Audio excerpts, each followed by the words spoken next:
My name is Claire. I am 32 years old and I work as a senior financial auditor at a top investment firm in Chicago. For years, I was the family workhorse, the invisible daughter who paid her own way while my parents funded my sister's luxurious lifestyle. But nothing prepared me for the moment I walked into a private dining room at a Michelin-starred restaurant holding an anniversary gift for my parents, only to hear my mother cheerfully toast to stealing my $12 million inheritance. They thought they had secured their future by selling my property behind my back. They had no idea I had already set a trap that would end with them in federal handcuffs. Before I share exactly how I destroyed their perfect crime, let me know where you are watching from in the comments below. Hit the like button and subscribe if you believe toxic family members deserve to face the consequences of their greed. It was a brisk Tuesday evening in downtown Chicago. The wind coming off Lake Michigan carried a sharp bite, but I hardly noticed it as I handed my coat to the hostess at the upscale restaurant. I was there to celebrate my parents' 40th wedding anniversary. In my hands, I held a vintage bottle of Bordeaux, carefully selected and ridiculously expensive, a peace offering to maintain the fragile truce we called a family dynamic.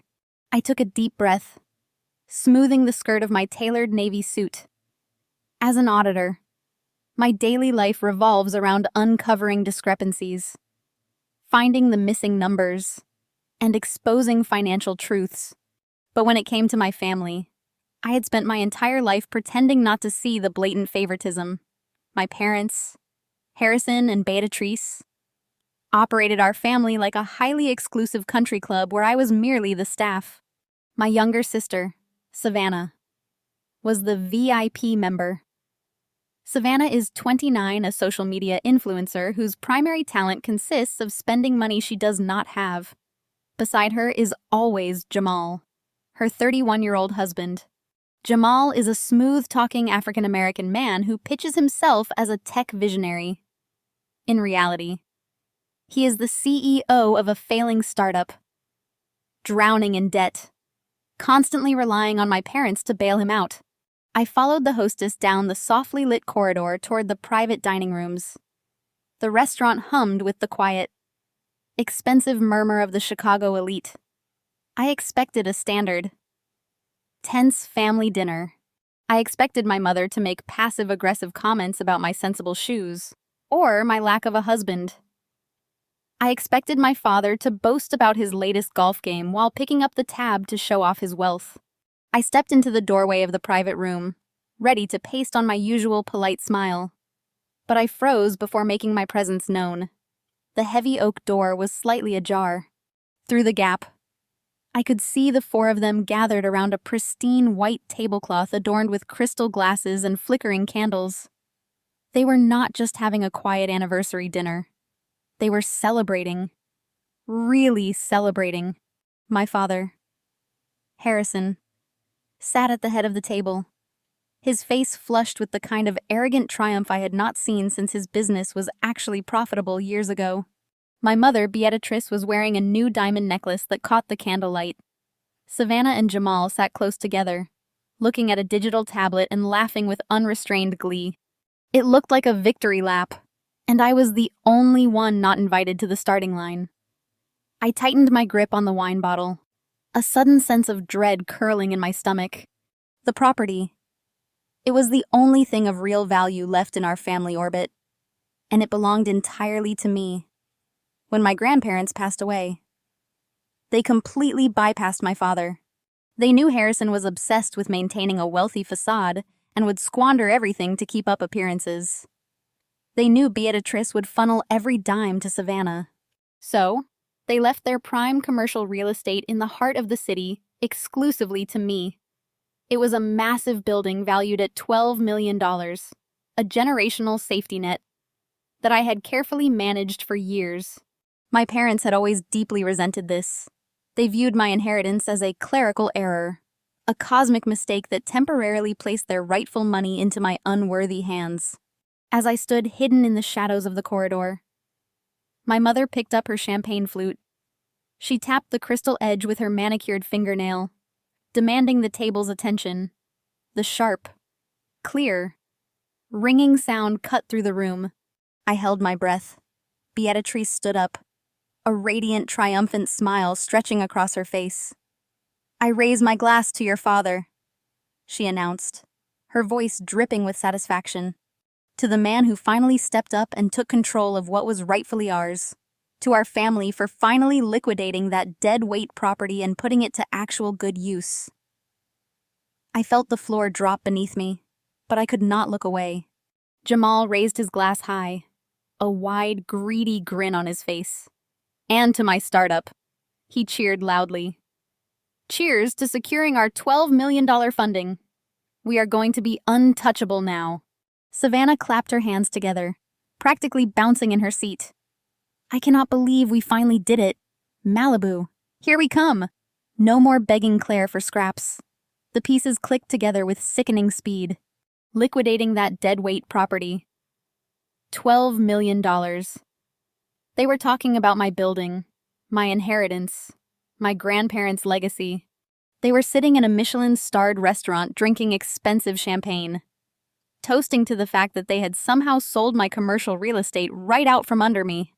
They were celebrating funding Jamal's sinking ship of a company with my $12 million. The sheer audacity of it was paralyzing. A normal person might have dropped the wine bottle.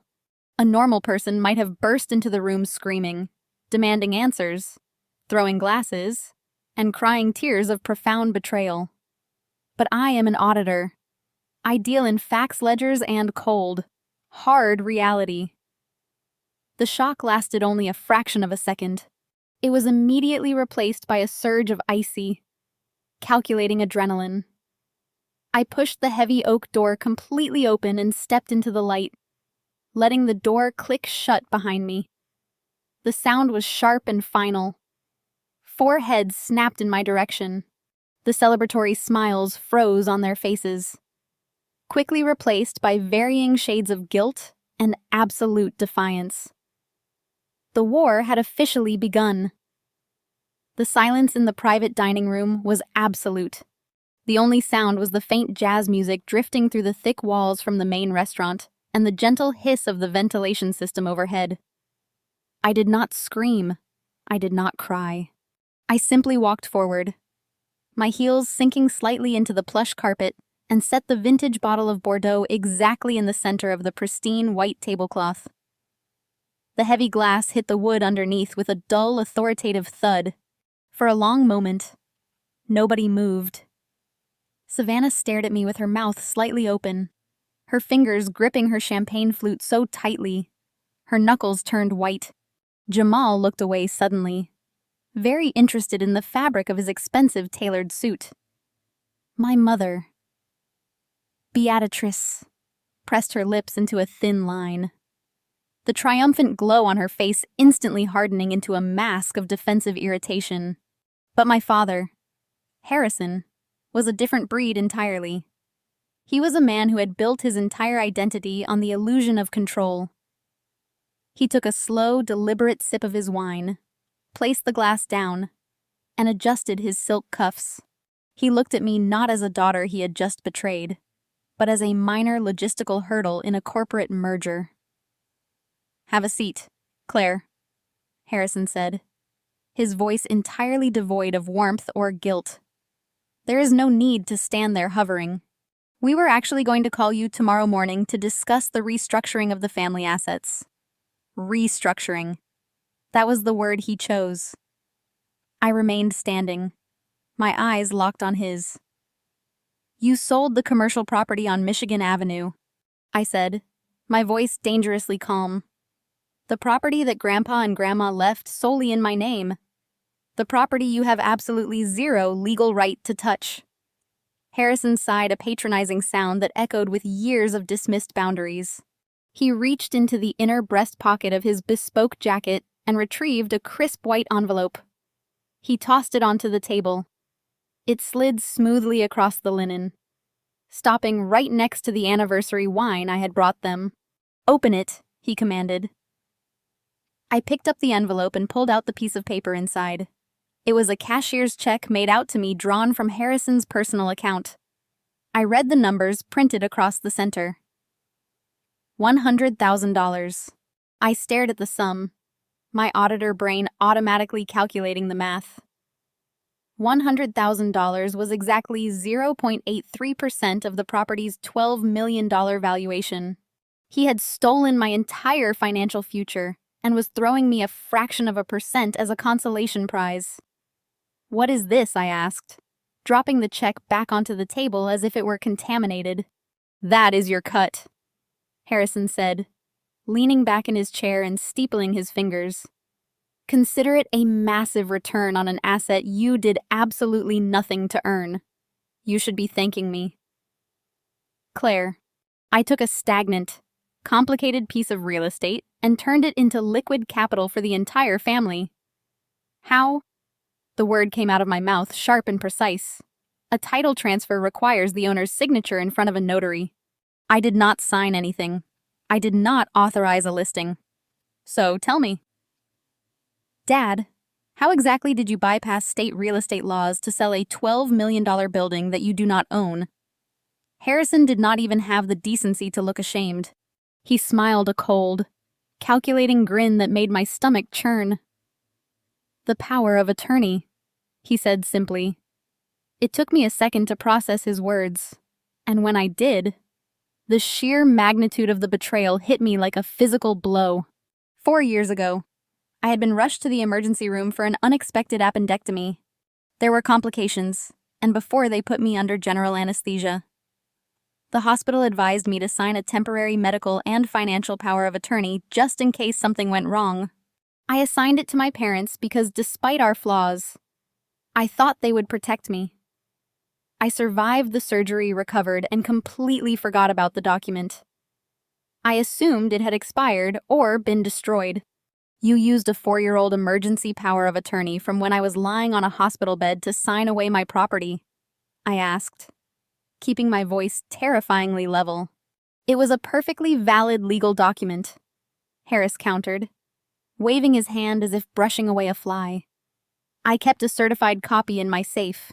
When the opportunity presented itself, I exercised my legal right as your designated agent. We found an anonymous corporate buyer, a group called Horizon Holdings. They offered $12 million in pure cash. No messy inspections, no financing delays. They wanted the title immediately, and I signed it over to them on your behalf. The funds cleared into my offshore accounts this afternoon. The deal is done." Claire. I looked at my mother. Beatrice was sitting taller now, bolstered by my father's arrogance. "You stole from your own daughter," I said, shifting my gaze to her. "Do not use that ugly word." Beatrice snapped her eyes, flashing with indignation. "Nobody stole anything. We reallocated family resources. That building was wasted on you. You sit in a cubicle all day auditing other people's money. You are just an employee. Claire, you have a safe little salary and a retirement plan. You do not need $12 million sitting in a brick-and-mortar building." Harrison nodded in agreement, leaning forward to deliver his ultimate justification. "Your mother is right. You lack vision. You are a worker. Be Claire. You manage risk. You do not take it. But this family needs capital to grow. Jamal's tech startup is on the verge of revolutionizing the industry, but he was facing a cash flow problem. The banks were being entirely unreasonable with their lending terms. As the patriarch of this family, I had to make the hard choice. I liquidated your idle asset to fund Jamal's venture." I looked over at Jamal. My brother-in-law was leaning back, twirling his champagne flute, looking incredibly pleased with himself. His company had been bleeding money for 2 years. He was known for renting luxury cars to look successful on social media while dodging calls from creditors. And my father had just handed him $12 million of my money. We needed the runway. Claire Jamal chimed in, his tone entirely condescending. "You have to spend money to make money. When we go public next year, I will make sure you get a nice little dividend. Think of this as an involuntary investment in the family's future." I stared at the 4 of them, letting the silence stretch. They were entirely convinced of their own righteousness. They had taken a medical emergency document, forged a path through a title company, sold my inheritance to a faceless corporation called Horizon Holdings, and funneled the cash into their own pockets. They thought I was just a naive, helpless employee who would take the $100,000 and walk away quietly. They thought I was too weak to fight back against my own blood. They had no idea who they were actually dealing with. I remained perfectly still, letting the oppressive silence stretch across the private dining room. I did not scream. I did not reach across the table to slap the smug smiles off their faces. Instead, I engaged the very skill that made me exceptional at my job. I audited them. I audited their posture, their micro-expressions, the desperate greed radiating from their pores. I cataloged the way my mother nervously touched her new diamond necklace, a physical manifestation of guilt masquerading as wealth. I noted how my father avoided making direct eye contact with me, choosing instead to focus on the crystal wine glass in his hand. He was a coward, hiding behind the legal jargon of avoided power. But the most revealing behavior came from the two people who stood to gain the most from my financial ruin. Savannah and Jamal were practically vibrating with unearned triumph. Savannah leaned forward, resting her elbows on the pristine white tablecloth. She looked at me with an expression of profound pity, the kind of manufactured sympathy she usually reserved for her social media apology videos. "Claire, stop looking so miserable," Savannah said, her voice dripping with artificial sweetness. "This is a good thing for everyone. You are never going to do anything interesting with that property anyway. You do not even like real estate. You like spreadsheets." I kept my face perfectly neutral, offering no reaction. My lack of emotion seemed to agitate her, pushing her to justify her theft even louder. "Do you know how stressful my life has been lately?" she continued, gesturing wildly with her champagne flute. "My brand deals have been stagnating because I do not have the right backdrop for my content. We have been stuck in that cramped penthouse and my followers are getting bored. The Malibu house is an absolute necessity for my career. Jamal and I are building an empire requiring the right optics. You sitting on a $12 million building while your own sister struggles to maintain her brand engagement was incredibly selfish." She actually believed her own delusion. In her mind, my inheritance was an unjust barrier to her inevitable stardom. She genuinely thought that my grandparents leaving me that commercial property was a direct attack on her lifestyle. "You are 32 and completely single," Savannah added, tilting her head with a condescending pout. "What do you even need that kind of money for? You rent a basic apartment near your office. You buy clothes off the rack. You have zero aesthetic vision. Jamal and I will inject this capital into the economy. We are creating jobs. We are creating culture. You should be proud to be the silent investor in our success story." I shifted my gaze to Jamal. He took his cue, adjusting his posture to adopt the persona of a visionary tech mogul holding a press conference. He reached across the table, attempting to place his hand over mine in a gesture of fake solidarity. I pulled my hand away smoothly, letting his fingers land awkwardly on the bare linen. He chuckled a low, arrogant sound, completely unbothered by my rejection. "Look at the big picture, Claire," Jamal said using corporate buzzwords I hated. "You are too zoomed in on the details. You are looking at a piece of paper and a technicality. I am looking at the future of digital infrastructure. My company is one major cash injection away from dominating the market. We had venture capitalists begging to get in on the ground floor, but Harrison and I agreed that we should keep this wealth inside the family. We did you a massive favor by letting your dead asset fund my Series A round." I blinked slowly, absorbing the sheer magnitude of his delusion. He was acting as if stealing my property was an exclusive investment opportunity I should be grateful for. "When we go public next year," Jamal continued, his voice rising, "the valuation is going to skyrocket. I am not just going to pay back the initial $12 million. I am going to pay you back double. That is $24 million. Claire, You could never generate that kind of return auditing tax returns for a living. Let us be brutally honest here. You make what may be $150,000 a year. You sit in a cubicle crunching numbers for men who actually take risks. You are a glorified human calculator. You would have to work for 100 lifetimes to see the kind of money I am going to hand you when my company rings the bell at the New York Stock Exchange. I looked down at the $100,000 check resting on the table. It was a pathetic bribe designed to keep me quiet while they lived out their fantasies on my dime. His arrogance was suffocating, but it was also incredibly useful. They were laying all their cards on the table, confessing their motives, their greed, and their utter contempt for me. They viewed my steady, lucrative career as a joke simply because it did not come with a red carpet and a dedicated public relations team. They thought my silence was submission. They assumed my lack of tears meant I was resigned to my fate, broken by the overwhelming force of their collective betrayal. They interpreted my calculated observation as defeat. They had spent their entire lives underestimating my intelligence, assuming that because I did not flash my wealth or post my achievements online, I was somehow inferior to them. As Jamal continued to brag about his non-existent future billions, and Savannah polished off her champagne with a satisfied smirk. I silently memorized every single word. I let them gloat. I let them paint their masterpiece of delusion, knowing that every arrogant syllable they uttered would make their impending collapse that much more devastating. Let them enjoy their stolen victory tonight, because tomorrow their entire world would burn to the ground, leaving only ashes behind.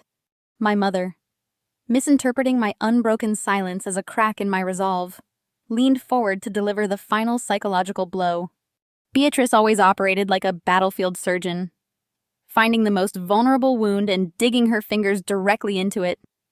If Jamal and Savannah were the blunt instruments of my family's greed, my mother was the poisoned scalpel. She rested her hands on the table, the diamonds at her wrists catching the ambient light, and fixed me with a stare that demanded absolute submission. You have to understand how wrong the original arrangement was, Beatrice said, adopting a tone of gentle maternal correction. Your grandparents were not thinking clearly at the end. They were confused. Claire, we all saw the signs of mental decline, even if we were too polite to say it out loud at the time. Leaving a commercial property to a 22-year-old girl who had just graduated college was an act of silly. They were losing their minds. That property was meant for your father. It was his birthright as their son. You just happened to be standing there acting like the perfect, compliant little granddaughter while they were vulnerable. The gaslighting was breathtaking. My grandparents were the sharpest people I had ever known. My grandfather was trading stocks on his tablet until the week he passed away. My grandmother did her own taxes until she was 85. They left the property to me precisely because they possessed total mental clarity. They saw exactly who Harrison was. They watched him hemorrhage his inherited wealth on bad investments, country club dues, and keeping up appearances. They knew if they left the building to him, he would leverage it into oblivion within a decade. They gave it to me because I was the only person in this bloodline who respected the value of $1. But Beatrice was not finished rewriting history. She scoffed, waving a hand in the air. We are simply correcting a historical mistake. She continued, you have always held this inheritance over our heads, acting so superior because you had a safety net. But what have you actually contributed to this family? You have hoarded wealth while your own sister struggled. We practically had to force you to buy dinner at the holidays. You are incredibly selfish. Claire, you always have been. The sheer audacity of her statement almost made me laugh. I was the financial workhorse of this family. I spent 4 years in university working double shifts at a campus library and a local accounting firm just to cover my tuition. I graduated with heavy student loan debt, which I aggressively paid off by eating instant noodles and living in a basement apartment with 3 roommates. I never asked them for a single dime. I never expected a handout. Meanwhile, the family poured every available resource into Savannah, the ultimate golden child. When Savannah barely managed to graduate with a degree in communications, my parents rewarded her academic mediocrity with a brand new Porsche. They paid her rent for a luxury downtown loft so she could pursue her dream of taking photos of avocado toast. Every time Savannah maxed out a credit card, Harrison quietly paid it off to protect her credit score. My parents funded her entire existence, masking their blatant favoritism under the guise of supporting her creative journey. And then there was Jamal. My mother dared to call me selfish, completely ignoring the fact that Harrison had been secretly bailing out Jamal's failing tech company for the past 3 years. As an auditor, I knew how to follow a paper trail. I had seen the shell corporations my father set up to funnel cash into Jamal's business accounts. Harrison had burned through his own retirement savings, desperately trying to artificially inflate Jamal's startup so the family could maintain the illusion of having a brilliant tech visionary in the ranks. They were running out of secret funds, which was exactly why they needed the $12 million from my property. They were bankrupting themselves to fund a fantasy, and they expected me to happily finance their delusions.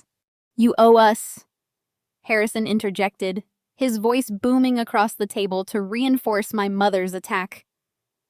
"We raised you. We put a roof over your head. We gave you the foundation to even get that precious auditing job of yours. You think you did all of this on your own. You are a product of this family. Everything you have belongs to us by right. We are merely taking our rightful share." The coordinated psychological attack was a masterclass in narcissistic manipulation. They surrounded me, each taking a turn to batter down my reality. Savannah chimed in, rolling her eyes in dramatic exasperation. "You are making this so difficult." "Claire, why do you always have to ruin every family event Mom and Dad are just trying to make sure everyone is taken care of? If you actually cared about anyone but yourself, you would have offered to sell the building years ago to help my husband. You are just bitter because Jamal and I are actually building a legacy while you are going to grow old alone with your spreadsheets." They were trying to break me. They wanted me to doubt my own memories, to feel guilty for being responsible, to believe that their blatant theft was actually a noble act of family preservation. They wanted me to look at the check and feel grateful that they had allowed me to keep even a fraction of my own money. They expected me to crumble under the weight of their collective disapproval, to apologize for being selfish, and to quietly accept my role as the sacrificial lamb for Savannah's happiness and Jamal's ego. I looked at the four of them, analyzing the desperate greed hiding beneath their arrogant posturing. Their gaslighting was a pathetic confession of their weakness, which fortified my resolve without a single ounce of mercy. When my continued silence offered them absolutely nothing to push against, the dynamic in the room shifted. Savannah, sensing that Harrison's booming authority and our mother's sharp reprimands were failing to extract a reaction, immediately changed her tactics. I watched her posture deflate. The aggressive, entitled influencer vanished instantly, replaced by a fragile, misunderstood victim. Her lower lip began to tremble on command. It was a performance I had witnessed 1,000 times throughout our childhood, refined now to an absolute art form. She reached for her linen napkin, pressing it delicately against the corners of her perfectly made-up eyes to catch tears that did not actually exist. "Claire, why do you always make me feel like I'm a terrible person?" Savannah asked, her voice cracking with a manufactured vulnerability that made my skin crawl. "I am just trying to build a life. Jamal and I are trying to create a future. And you are sitting there looking at us like we are criminals. We are family. Family is supposed to help each other build a legacy." She paused to emit a jagged theatrical sigh. Jamal instantly wrapped a protective arm around her shoulders, pulling her close and kissing the top of her head. He shot me a look of profound disappointment, playing the role of the noble husband forced to witness his wife being emotionally battered by a cruel, unfailing sister. "We want to have children," Claire Savannah continued, her voice dropping to a desperate whisper. We are trying to start a family. Do you have any idea how much pressure Jamal is under? He is working day and night to get his startup off the ground so he can provide for his future children. We need that Malibu house. We need a safe, beautiful environment to raise a family in. We cannot bring children into a cramped downtown loft. The public schools in our current district are completely unacceptable. We are just trying to secure a foundation for your future nieces and nephews. How can you sit there and judge us for wanting to be good parents? You are supposed to be their aunt. You are supposed to want the best for them. Instead, you want to hoard all of Grandpa and Grandma's money in a dusty old commercial building just to spite me. The sheer absurdity of invoking unborn children to justify a $12 million real estate heist was staggering. But Savannah was just getting started. She dropped the napkin, letting her tear-filled eyes lock onto mine. Let us be entirely honest. Claire, what do you even need that money for? She asked, her voice gaining a sharp accusatory edge beneath the weeping. You are single. You have no children. You have no husband to support. You do not even date. You go to work. You go to the gym. And you go back to your quiet, lonely apartment. You have absolutely zero expenses compared to what Jamal and I are facing. You do not have to maintain a public image. You do not have to network with investors. Your life is entirely self-contained. Why do you need $12 million to buy more pantsuits? To upgrade to a slightly nicer cubicle? It is completely selfish of you to keep that kind of wealth locked away when it could literally change the trajectory of my entire life. Savannah sniffled, leaning heavily into Jamal's embrace. It is just so unfair, she whimpered, addressing our parents now instead of me, ensuring her audience was fully captivated. I put myself out there every single day. I share my life with millions of followers. I build communities. Jamal is creating technology that will change the world. We have massive overhead costs just to exist in our circles. We have to attend charity galas. We have to host networking dinners. We have to travel to maintain our brand partnerships.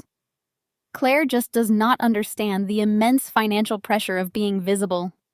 She gets to hide in the shadows. It is easy for her to sit on a pile of money because she does not actually participate in the real world. Beatrice immediately swooped in to validate Savannah's fabricated distress. My mother reached across the table, covering Savannah's trembling hand with her own. Oh, sweetheart, please do not cry, Beatrice murmured, shooting me a glare of absolute venom. You are upsetting your sister Claire. Look at what you are doing to her. She is already under so much stress with the move in the company, and you are sitting there like a block of ice. Harrison nodded solemnly, adjusting his tie. Your sister is speaking from the heart. Claire, she is talking about the future of the bloodline. You have always been terribly short-sighted about these things. We are talking about generational wealth. We are talking about setting up Jamal and Savannah's children for absolute success. You are being completely self-centered by focusing on a piece of paper with your name on it, instead of looking at the profound good this money is doing for the people you are supposed to love. Jamal tightened his grip on Savannah, looking at me with a mixture of pity and condescension. We did not want to do it this way. Claire, we really did not. But you left us no choice. Every time we brought up leveraging the property in the past, you shut us down. You refused to listen to reason.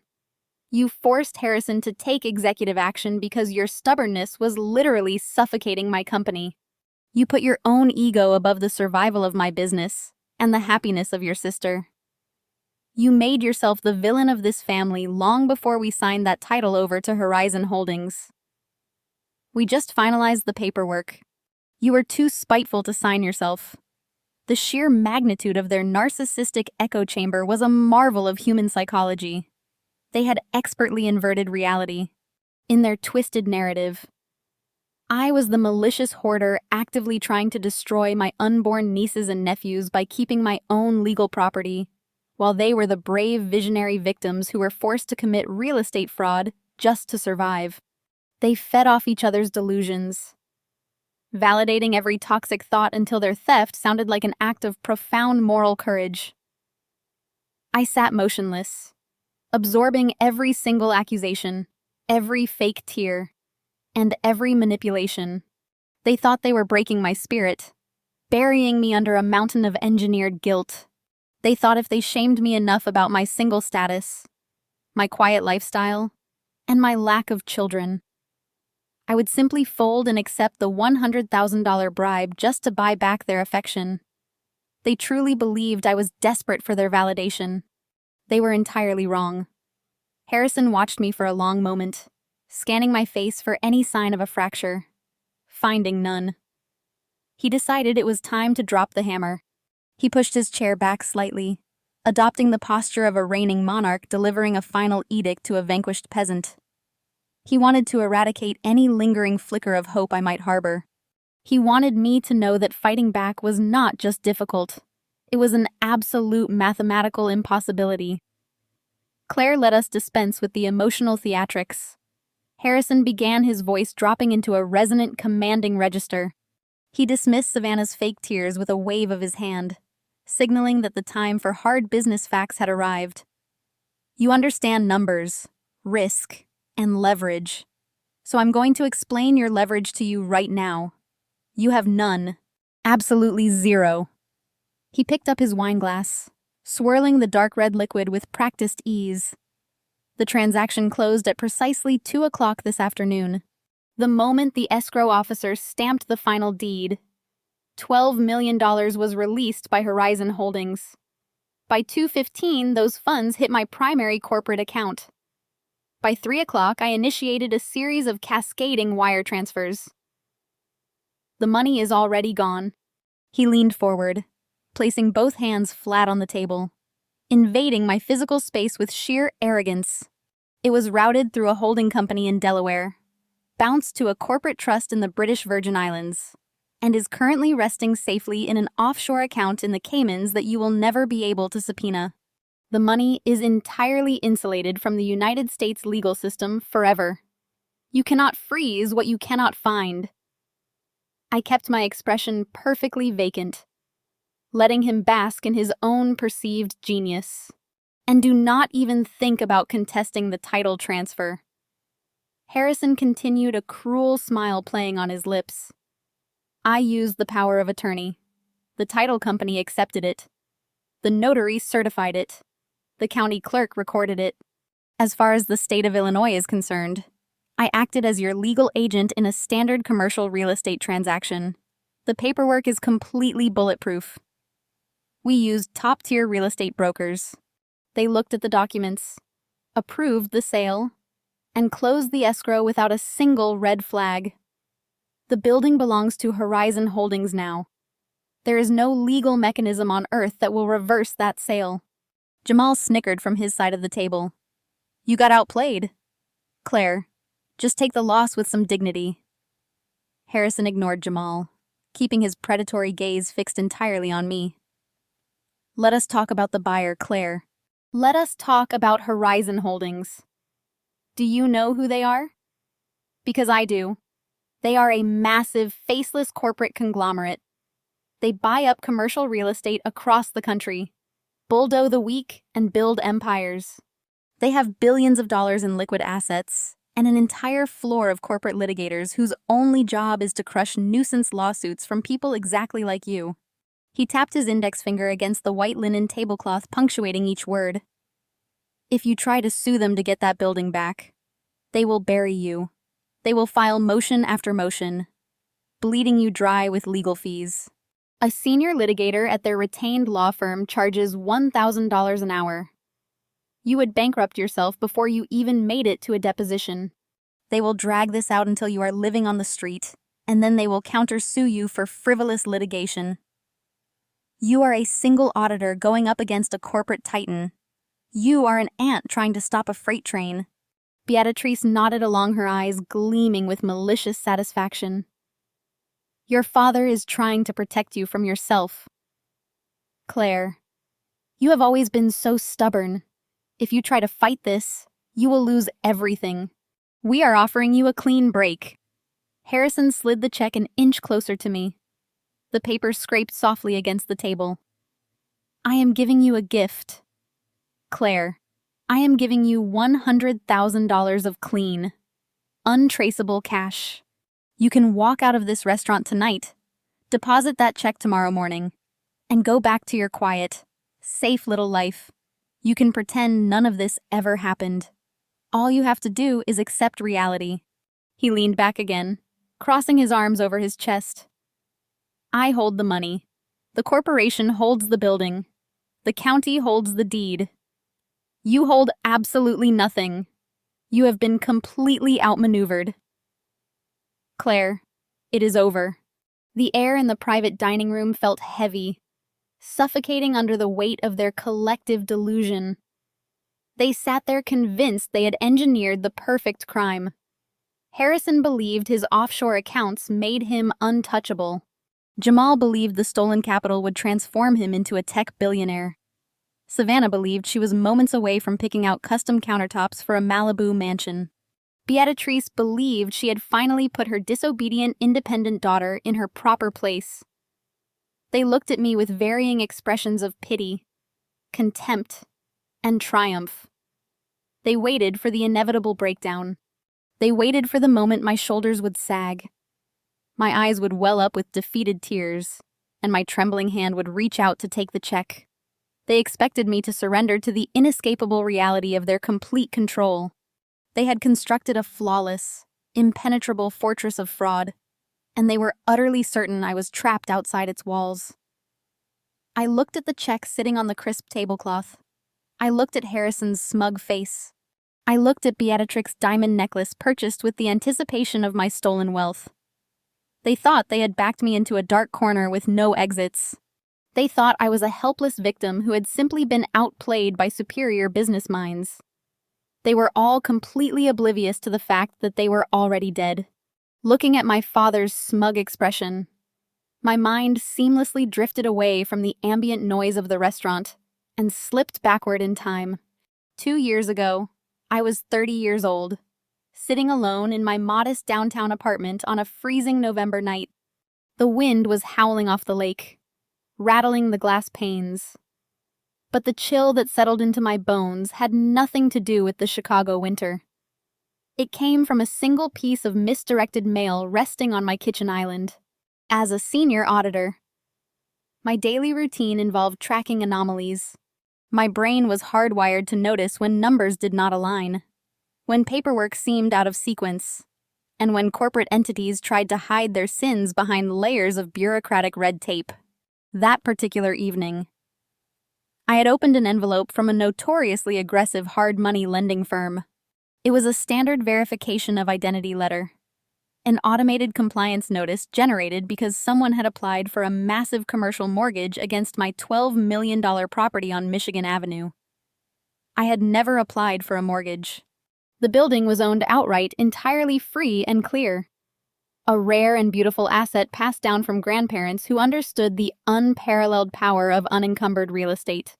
I logged into the county clerk's digital portal, my fingers flying across the keyboard with clinical precision. Within 10 minutes, I pulled the preliminary application documents that had been filed to initiate the loan. There, at the bottom of the disclosure agreement, was my father's signature.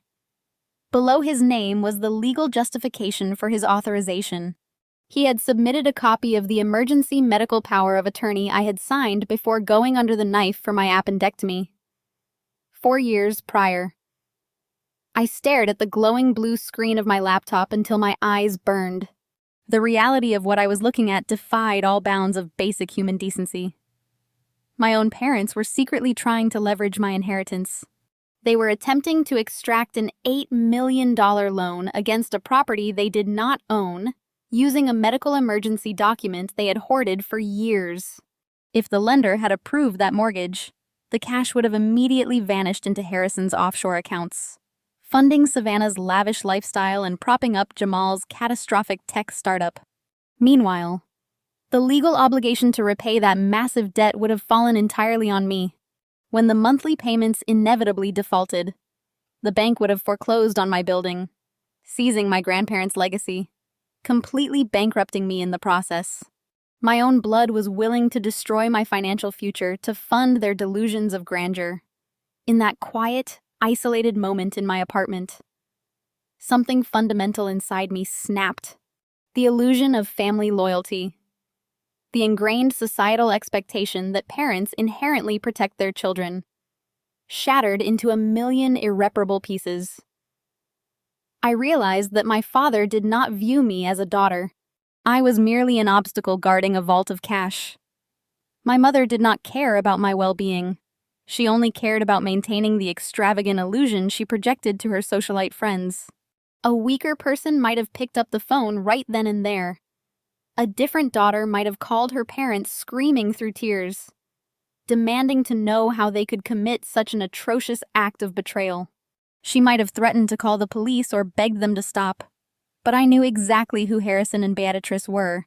If I confronted them, they would gaslight me.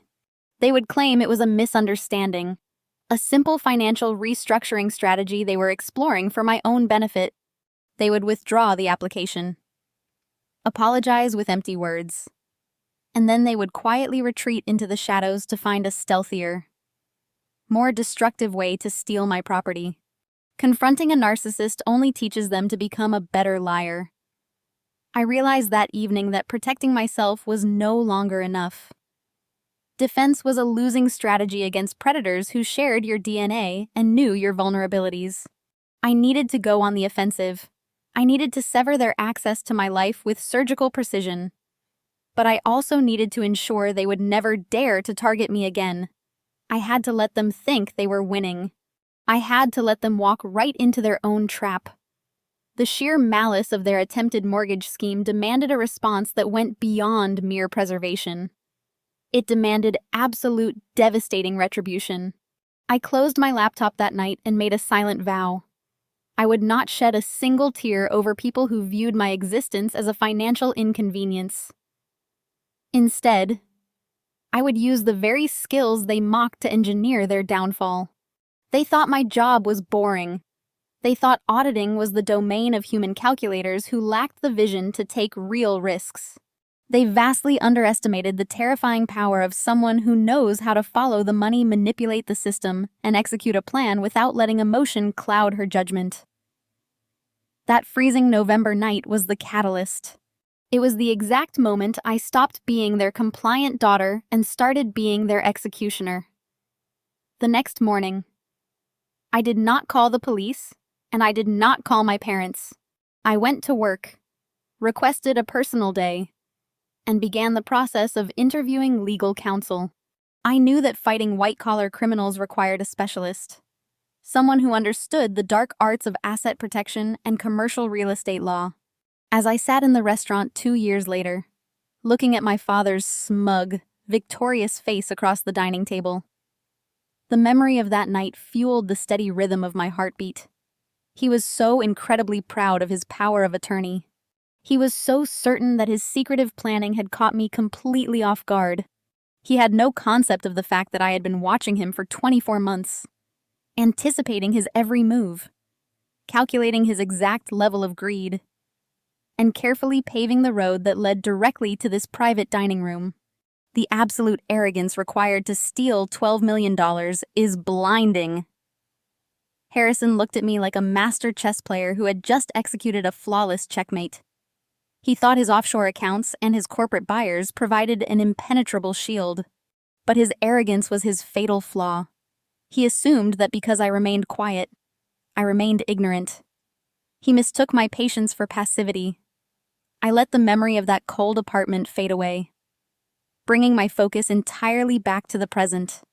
The restaurant air smelled of expensive wine and roasted meats. The faint, triumphant smile on Savannah's face was still there, completely undisturbed by any notion of consequence. Jamal was still sipping his champagne, dreaming of his Silicon Valley debut. My mother was adjusting her new diamond necklace, the physical prize of her betrayal. They had spent the last 2 years plotting a theft that I had seen coming from miles away. They had walked blindly into a maze I had meticulously designed, and now the gates were locked behind them. The morning after I intercepted that hard money lending application, I walked into the downtown offices of a law firm notorious for crushing corporate adversaries. I did not need a family mediator or a friendly neighborhood attorney. I needed a mercenary. I needed someone who viewed familial ties as irrelevant data points in a broader financial equation. That was how I found Oliver. Oliver was 45 years old, a senior partner specializing exclusively in trust law and commercial real estate litigation. He was a man who spoke in sharp economic sentences and wore suits that cost more than my parents' mortgage payments. When I sat across from his massive mahogany desk and handed him the fraudulent loan application bearing my father's signature alongside my old medical power of attorney, Oliver did not express sympathy. He did not offer empty platitudes about how difficult family betrayal must be. Instead, he smiled. It was a cold, surgical smile that told me I had found exactly the right weapon. "Your father is playing a very dangerous, very stupid game," Oliver said, sliding the documents back across the desk. "He is relying on a temporary 4-year-old medical directive to execute a high-leverage commercial transaction. A lazy title company or a greedy hard money lender might push this through if they do not look too closely. But legally, it is incredibly fragile. The problem, Claire, is that as long as the property sits in your individual name, you are a target. If we revoke the power of attorney today, they will just find another loophole tomorrow. They will forge your signature, or they will try to declare you legally incompetent. Narcissists do not stop when they hit a wall. They just look for a softer spot to break through." I leaned forward, clasping my hands together to stop them from shaking.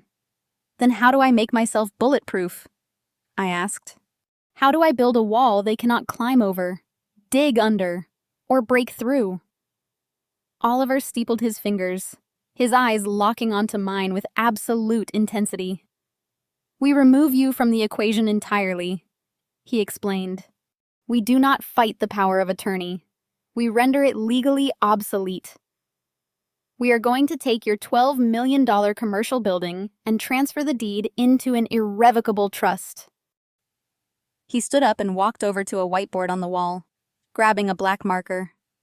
He drew a quick diagram outlining the legal fortress he was about to construct around my life. "Right now. Claire owns the building," he said, tapping the board. "Harrison holds a piece of paper that says he can act on behalf of Claire. But if we execute an irrevocable trust, Claire no longer owns the building. The trust owns the building. And the power of attorney your father possesses only gives him the right to act on behalf of you as an individual. It grants him absolutely zero authority to act on behalf of a trust." The genius of the strategy washed over me. It was clean, brutal, and utterly impenetrable. By transferring the asset into a trust, the property would effectively cease to exist in my personal financial portfolio. I would be named the sole beneficiary and the sole managing trustee. I would retain absolute control over the revenue, the leasing agreements, and the management of the property. But on paper, in the eyes of the law, and any title company performing due diligence, the building would belong to an entirely separate legal entity. If your father tries to sell or mortgage the property after the trust is recorded," Oliver continued, tossing the marker aside, "he will be committing a federal crime. He will be attempting to sell an asset that does not belong to the person named on his power of attorney. It turns a shady family dispute into a cut-and-dry case of title fraud and wire fraud. It is the ultimate legal shield. It does not just stop the theft, it weaponizes the attempt." I did not hesitate. I authorized Oliver to draft the paperwork immediately. We spent the next 2 weeks working in absolute secrecy. I provided all the original deeds, the tax records, and the appraisal documents my grandparents had left me. Oliver and his team drafted an airtight, irrevocable trust agreement, layering it with complex asset protection clauses that would make it impossible for anyone to pierce the corporate veil. We named it the Chicago Heritage Trust, a subtle nod to the future I was securing for myself. The execution of the documents took place in a windowless conference room at Oliver's firm. I sat at a long glass table surrounded by notaries and legal clerks signing my name dozens of times. With each stroke of the pen, I felt a massive, suffocating weight lifting off my shoulders. I was effectively severing my financial umbilical cord from the toxic bloodline that had tried to drain me dry. The deed was legally transferred. The county clerk recorded the new ownership. The shield was officially raised. Oliver poured 2 glasses of sparkling water, sliding one across the table to me after the notaries left the room. "It is done," he said, raising his glass in a quiet toast. "You are now the trustee of a 12 million fortress.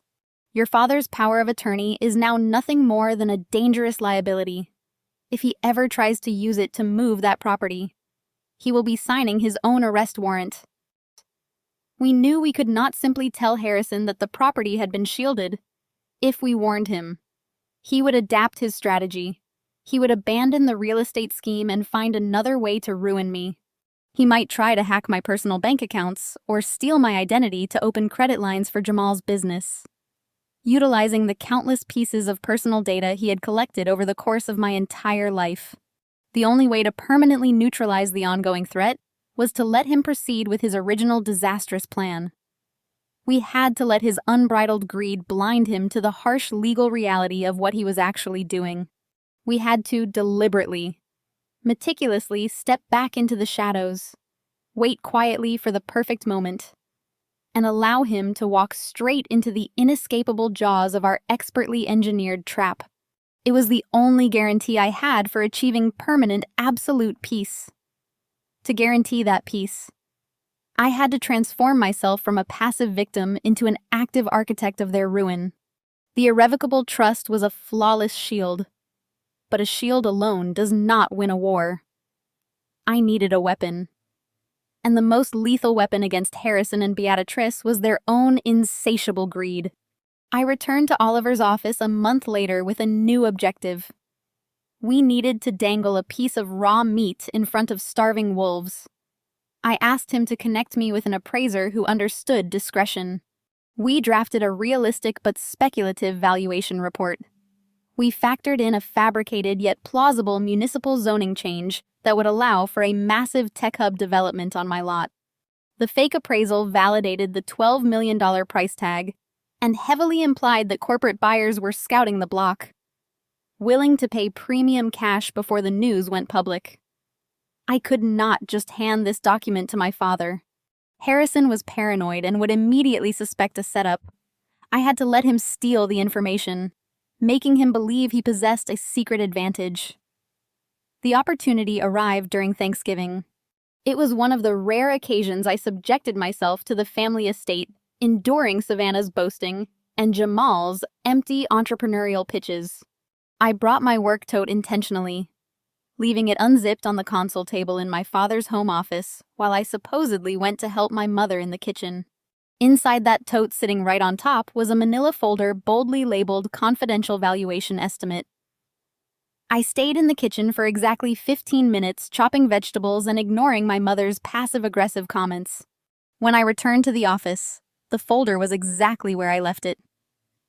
However, the precise alignment of the papers inside, a detail an auditor never misses, had shifted by a fraction of an inch. Harrison had found it. He had read it. The venomous seed was planted. Over the next 2 years, the psychological shift in my family was a fascinating and repulsive sociological study.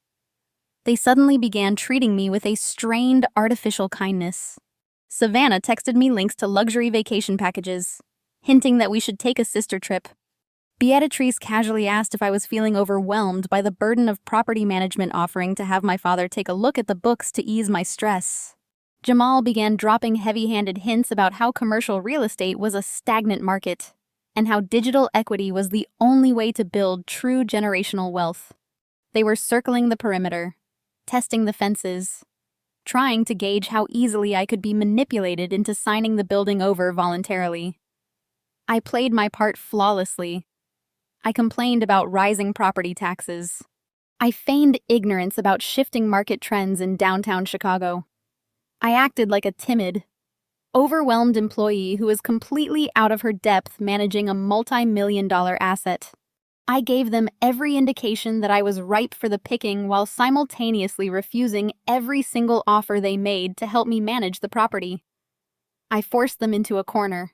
I made them believe that if they did not take aggressive immediate action, I would carelessly squander the massive windfall they felt entitled to.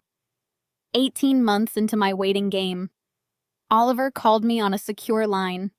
The county clerk's office had recorded a quiet title inquiry against my address. Someone was running background checks on the deed, verifying there were no liens or encumbrances. A month later, another alert triggered. A corporate broker had requested a digital copy of the property boundaries. Harrison had taken the bait hook, line, and sinker. He was actively shopping the building to private buyers, using his fraudulent power of attorney as his golden ticket. The restraint it took to sit back and watch them orchestrate a felony against me was staggering. Every time I sat across from them at a family dinner, smiling politely, while they secretly plotted to destroy my financial existence. I had to bite the inside of my cheek to keep from laughing. They thought they were the masterminds of the century.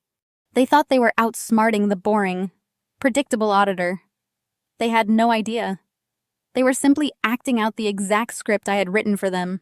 I waited in the shadows for 2 entire years, letting their arrogance inflate until it reached the point of no return. I let them secure their buyer. I let them negotiate the price. I let them pop the champagne. The harsh clinking of silverware against fine china pulled me abruptly out of the past and back into the present moment. The memory of Oliver's office and that freezing November night dissolved, replaced entirely by the warm amber glow of the Michelin-starred private dining room. The smell of roasted duck and expensive truffle oil filled my lungs. I blinked my vision, refocusing on the scene unfolding directly in front of me. Savannah was still dabbing at her dry eyes with the linen napkin, waiting for my sympathy. Jamal was still leaning back in his chair, exuding the unearned confidence of a man who thought he secured $12 million of venture capital. Beatrice was still clutching her new diamond necklace, her eyes narrowed in a predatory glare, and Harrison was still sitting at the head of the table, his hand resting casually near the cashier's check he had slid across the wood to me. The $100,000 insult was sitting right there, a physical manifestation of their complete moral bankruptcy.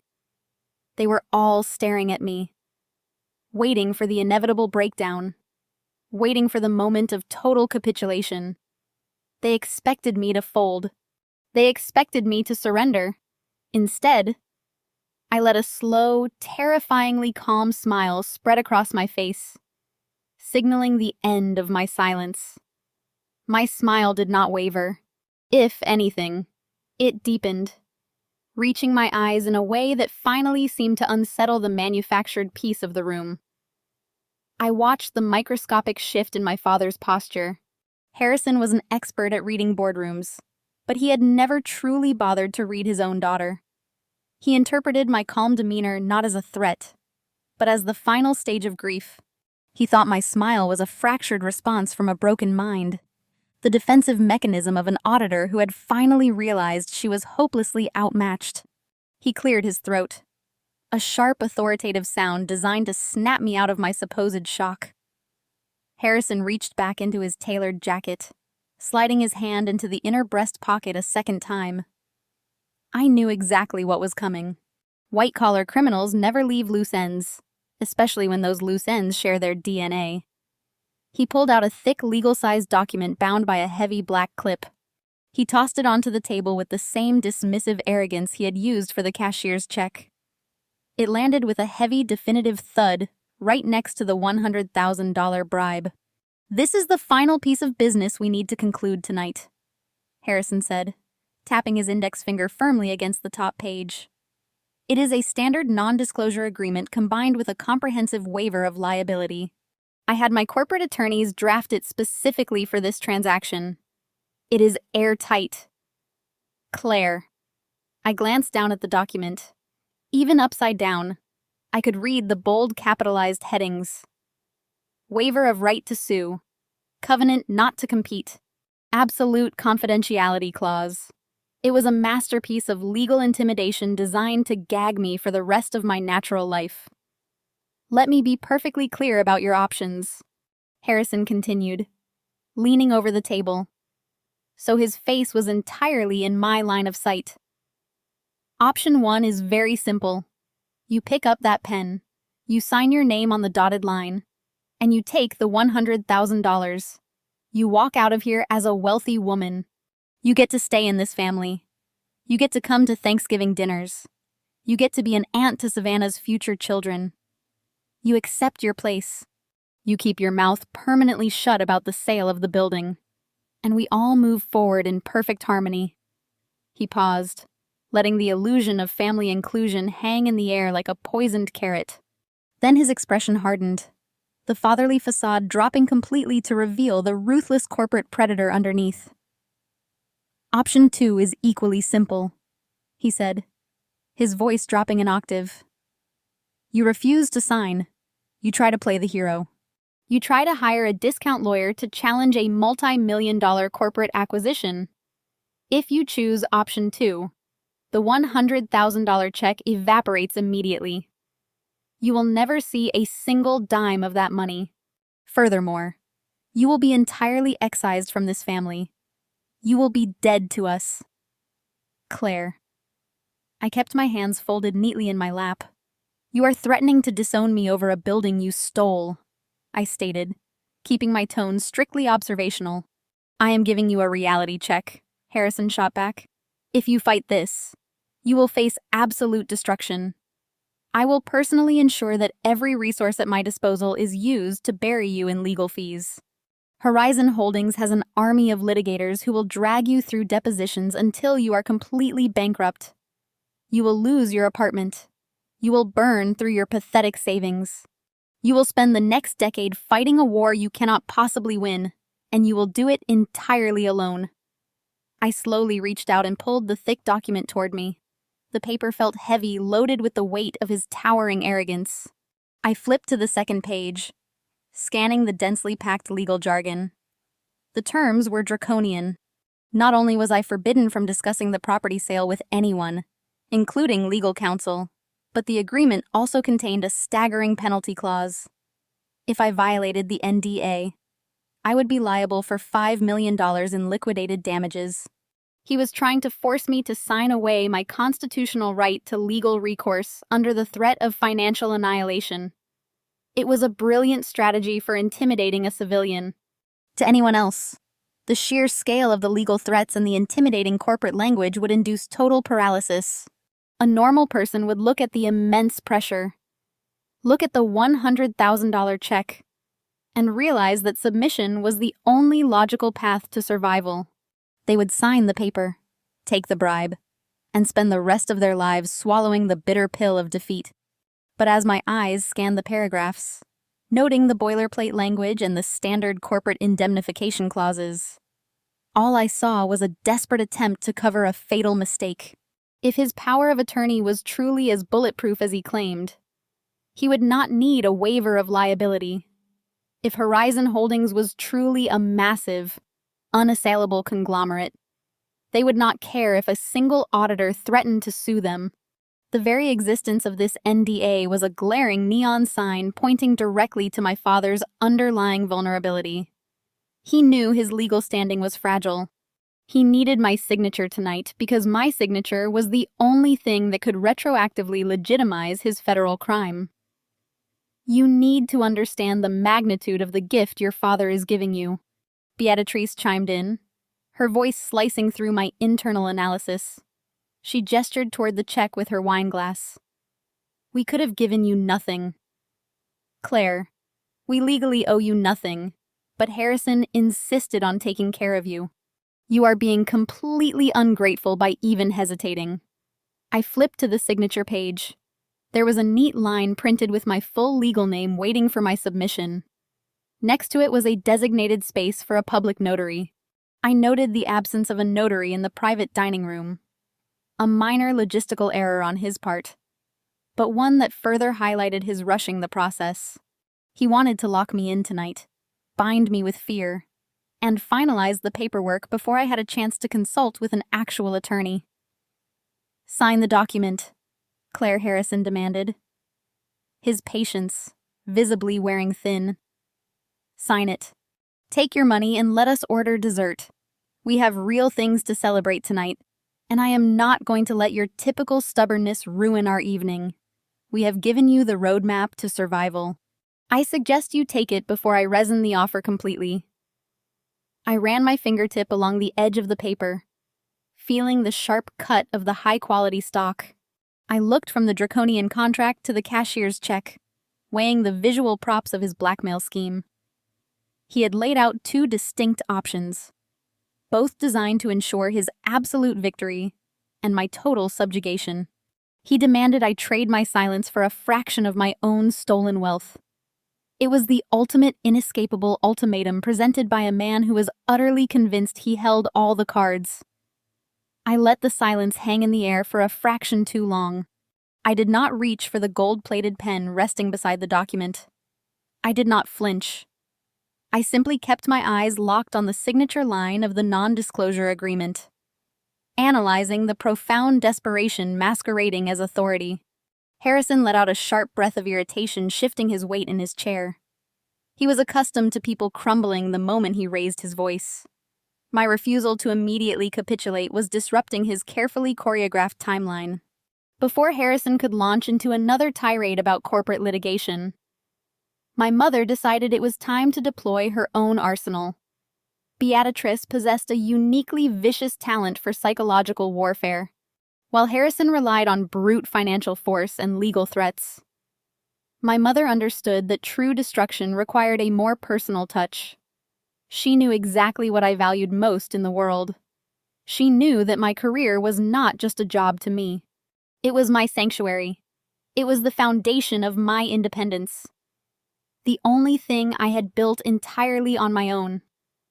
Free from the toxic reach of their influence, Beatrice folded her hands neatly on the table, the diamonds on her fingers flashing in the dim restaurant lighting. She tilted her head, fixing me with a stare so devoid of maternal affection it could have frozen water.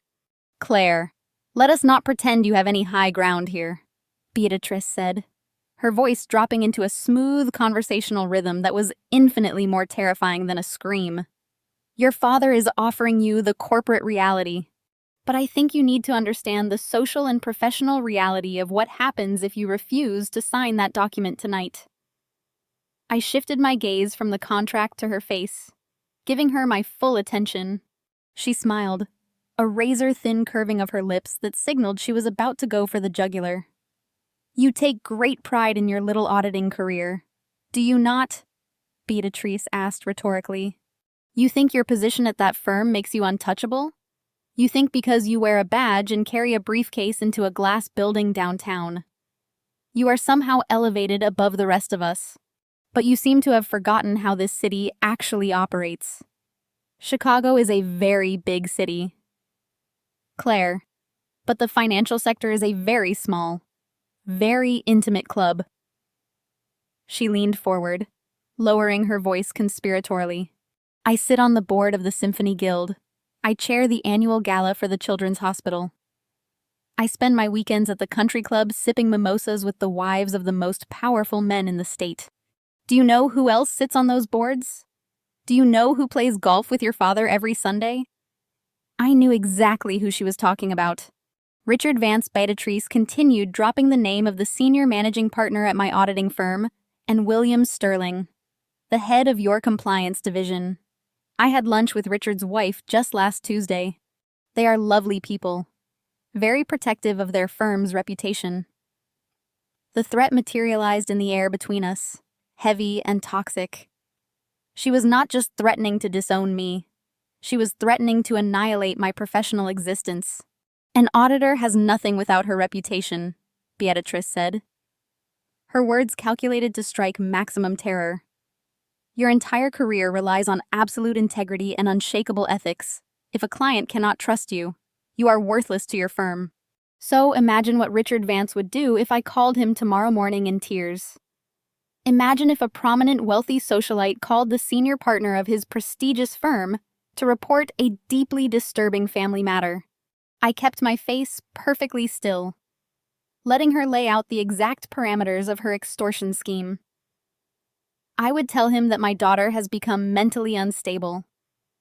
Beatrice mused, her eyes gleaming with malice.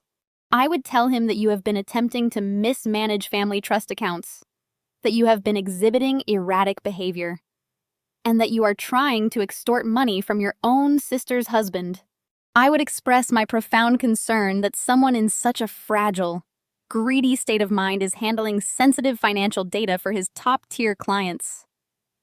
Savannah let out a short, mean laugh, clearly enjoying the viciousness of our mother's strategy. Jamal grinned, taking another sip of his champagne. They were watching a public execution and loving every second of it. "How long do you think you would keep your job?" Claire Beatrice asked, driving the final nail into the coffin. "A firm like that does not take chances. They do not wait for an investigation to conclude. If there is even a whisper of ethical misconduct, if there is even a shadow of a doubt regarding your integrity, they will fire you before lunchtime. They will escort you out of the building with your belongings in a cardboard box." She reached across the table and tapped her fingernail against the $100,000 check. "And it will not stop there," she promised. "I will make sure every major financial institution in Chicago hears about your sudden, tragic ethical collapse. I will ruin your name. Your CPA license will be flagged. You will be blacklisted across the entire Midwest. You will never work in finance again. You will lose your apartment. You will lose your precious independence, and you will end up working the register at a discount retail store." Beatrice leaned back completely satisfied with the horrific picture she had painted. The sheer darkness of her threat was staggering. She was willing to completely destroy her own daughter's life to fabricate a career-ending ethics complaint simply to protect a stolen $12 million asset that she planned to funnel into Malibu mansions and failing tech startups. She was weaponizing her high society connections to commit blatant extortion. "Sign the paper," Claire Beatrice commanded. Her voice hardened with absolute authority. "Take the check. Walk away. Because if you force my hand, I will strip you of everything you have ever worked for. And I will not lose a single second of sleep over it." The dining room fell silent again, the weight of her blackmail pressing down on the table. Harrison looked incredibly pleased with his wife's intervention.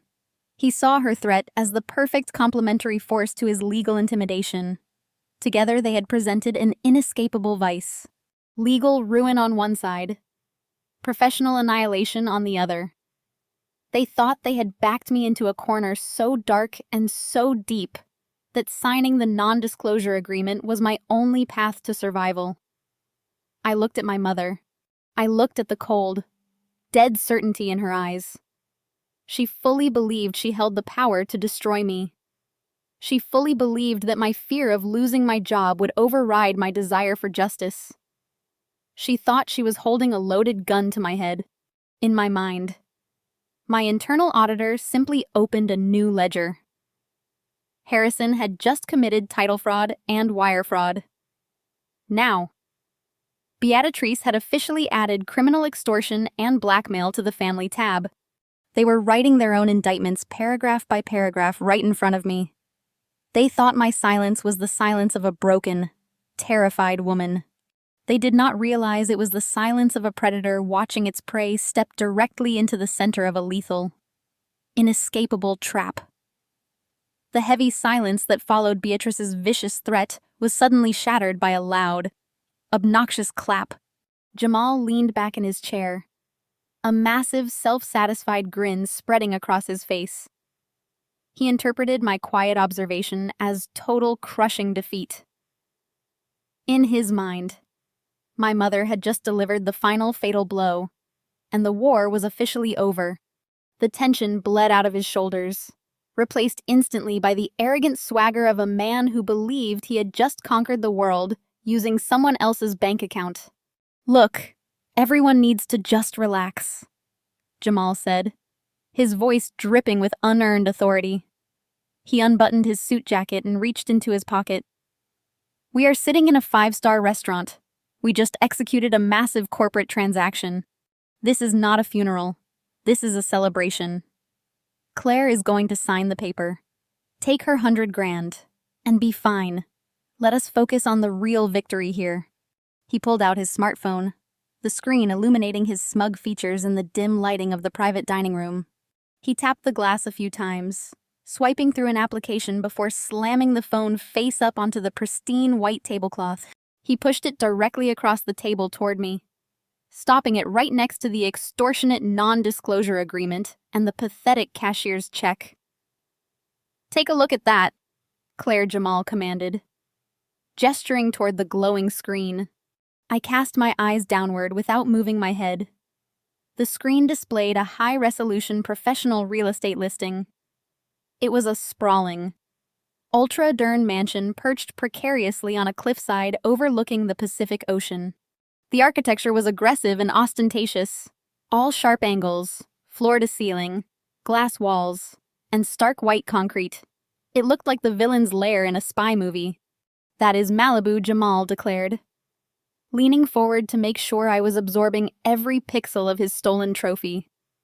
8 bedrooms, 10 bathrooms, a private screening room, and an infinity pool that drops right off into the ocean skyline. The listing price was just under $10 million. But in this market, you have to move fast. You have to be aggressive. Savannah let out a high-pitched squeal of delight, abandoning her fake victim persona entirely. She leaned over to look at the screen, even though she had undoubtedly memorized every photo already. I am already talking to an interior designer in Beverly Hills, she announced to the table, her eyes wide with greedy excitement. The kitchen needs to be completely gutted. The marble is the wrong shade of white for my brand aesthetic. And we are converting the entire south wing into a dedicated content creation studio. My engagement metrics are going to explode when I do the house tour video. Jamal nodded, validating her absurd priorities. Exactly. It is a business expense. But the best part is how we secured it. He turned his attention back to me, his eyes gleaming with malicious pride. I did not mess around with banks. Claire, I did not wait for financing approvals. The second Harrison confirmed the $12 million wire transfer from Horizon Holdings hit his offshore account this afternoon. I made the call.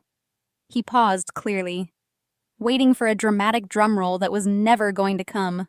I wired a non-refundable $2 million cash deposit directly to the seller's escrow account in California just an hour before we sat down for this dinner. Jamal bragged, puffing out his chest. Cash is king, Claire. When you drop $2 million in liquid cash on the table, sellers stop looking at other offers. We locked it down. The house is ours. The tech startup gets the rest of the capital, and we instantly elevate our entire corporate lifestyle. That is how real players operate. My internal auditor immediately cataloged the sheer staggering magnitude of his stupidity. He had not just spent stolen money. He had wired a massive non-refundable cash deposit across state lines into a heavily regulated California escrow account. He had created an indelible, flashing neon paper trail leading directly from my father's fraudulent transaction to his own personal real estate acquisition. By bragging about the timing, he had just confessed to the immediate intentional dissipation of stolen assets. He had effectively cemented his role as a primary co-conspirator in a federal wire fraud scheme. Harrison beamed with absolute paternal pride, completely oblivious to the legal suicide his son-in-law had just committed. That is a brilliant business move. Jamal, my father, praised, raising his wineglass in a salute. You identified a prime asset. You leveraged available capital, and you executed the acquisition flawlessly. That is the kind of aggressive vision this family has been lacking for years. It really is wonderful to finally have a real man taking charge of our financial trajectory.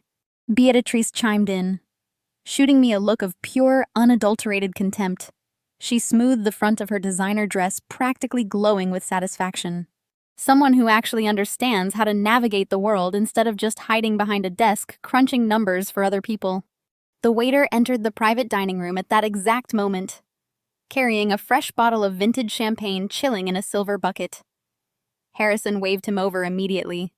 "Pour it," my father instructed the waiter, his voice booming with jovial authority.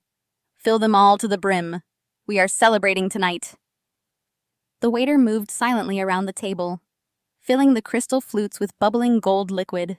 Savannah and Jamal were scrolling through more photos of the Malibu mansion, on Jamal's phone, loudly debating whether to import Italian tile or Spanish marble for the master bathroom.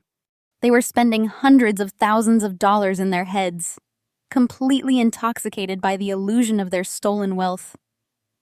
When the waiter bowed and quietly exited the room, Harrison picked up his freshly poured flute. He stood up from his chair at the head of the table, commanding the room's attention one more time. Beatrice, Savannah, and Jamal eagerly grabbed their glasses and stood up to join him. I remained seated, my hands resting calmly in my lap, observing the spectacle. To vision. Harrison announced, his voice echoing off the wood-paneled walls. To recognizing an opportunity and having the courage to seize it. To Jamal and Savannah's new estate in Malibu, and to the absolute success of the family business. And to Claire, Savannah added with a vicious, mocking smile, raising her glass in my direction. "Thank you so much for your involuntary sacrifice. We literally could not have done this without you." Jamal chuckled a low, arrogant sound. "Cheers to the ultimate silent partner," he mocked, winking at me.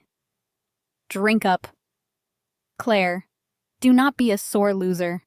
The four of them brought their crystal flutes together in the center of the table. The sharp, clear, ringing sound of the glass chimed like a victory bell. They threw their heads back and drank the expensive champagne, swallowing their guilt along with the liquor. They stood there, bathed in the warm light of the chandelier, a picture-perfect tableau of high society success. They were toasting to a real estate empire built on a foundation of forgery, theft, and extortion. They were celebrating their own absolute brilliance, thoroughly convinced they had executed the perfect crime. I let the crisp, effervescent sound of their celebratory toast fade into the heavy fabric of the soundproof walls. They lowered their crystal flutes, their faces flushed with the intoxicating warmth of stolen wealth and expensive alcohol. Harrison wiped a drop of champagne from his lower lip. Looking in, Savannah leaned her head against Jamal's shoulder, already whispering about which luxury car they should purchase first to match the aesthetic of their new Malibu driveway. I sat perfectly still, my hands resting on my lap, my breathing steady and measured. I needed to be absolutely certain. I needed to know beyond a shadow of a doubt that the nuclear option I was about to deploy was entirely justified. I needed them to confirm that there was no salvageable humanity left in this bloodline. "Does anyone here feel even an ounce of regret for doing this to me?" I asked. My voice was quiet, completely stripped of any anger or accusation. It was a simple, flat inquiry delivered with the clinical detachment of a scientist observing a chemical reaction. But the question cut through the festive atmosphere of the private dining room like a blade. Harrison stopped wiping his mouth. He looked at me, his brow furrowing for a fraction of a second before a loud, booming laugh erupted from his chest. It was a genuine laugh, deep and resonant, completely devoid of irony or guilt. He set his empty champagne flute down on the table and shook his head, looking at me as if I had just told the most amusing, naive joke he had ever heard. "Regret," Harrison chuckled, wiping a tear of mirth from the corner of his eye. "Claire, you are looking at this entire situation through the lens of a sentimental child. Business is an ecosystem, and in an ecosystem, capital must flow to the apex predators. Why on earth would I regret executing a flawless financial maneuver that secures the legacy of this family? Regret is a useless emotion. Regret is for people who make mistakes, for people who fail to seize opportunities. I took a stagnant piece of real estate and transformed it into a global technology venture and a prime coastal asset. I do not feel regret. I feel an overwhelming sense of accomplishment. I am proud of what I did today. He leaned forward, bracing his hands on the table. You should be taking notes. Claire, this is how the real world operates. The weak get eaten and the strong build empires. I simply did what had to be done. Beatrice let out a long theatrical sigh, rolling her eyes toward the crystal chandelier hanging above us. She reached up to adjust her diamond necklace again, a gesture of profound irritation. Please, Claire, stop being so exhausting, my mother said, her voice dripping with sheer exasperation. You are always trying to drag everyone down into your miserable little emotional vortex. You are 32 years old. You need to stop acting like a wounded victim just because your father made an executive decision. Do you know how tiring it is to constantly deal with your negativity? We are sitting here trying to have a lovely anniversary dinner, trying to include you in a massive family victory, and you are trying to ruin the atmosphere with these pathetic guilt trips. Beatrice picked up her fork, inspecting the polished silver with feigned disinterest. No one regrets anything, she stated with chilling finality. We did exactly what any responsible parents would do. We took an asset that was being hoarded by an ungrateful single woman and reallocated it to the children who actually have a future to build. If anything, you should be apologizing to us for being so stubborn that we had to take matters into our own hands. You forced our hand. Claire, this is entirely your fault. Savannah scoffed loudly, crossing her arms over her chest and glaring at me with absolute contempt. She abandoned the fragile victim persona she had tried to wear earlier, fully embracing her natural entitled cruelty. You seriously need to stop being so dramatic, Savannah sneered. It is actually embarrassing. You are sitting there acting like we burned your house down and left you to die in the street. You have a job. You have your little apartment. You have everything you need. You are just furious because you are not the center of attention.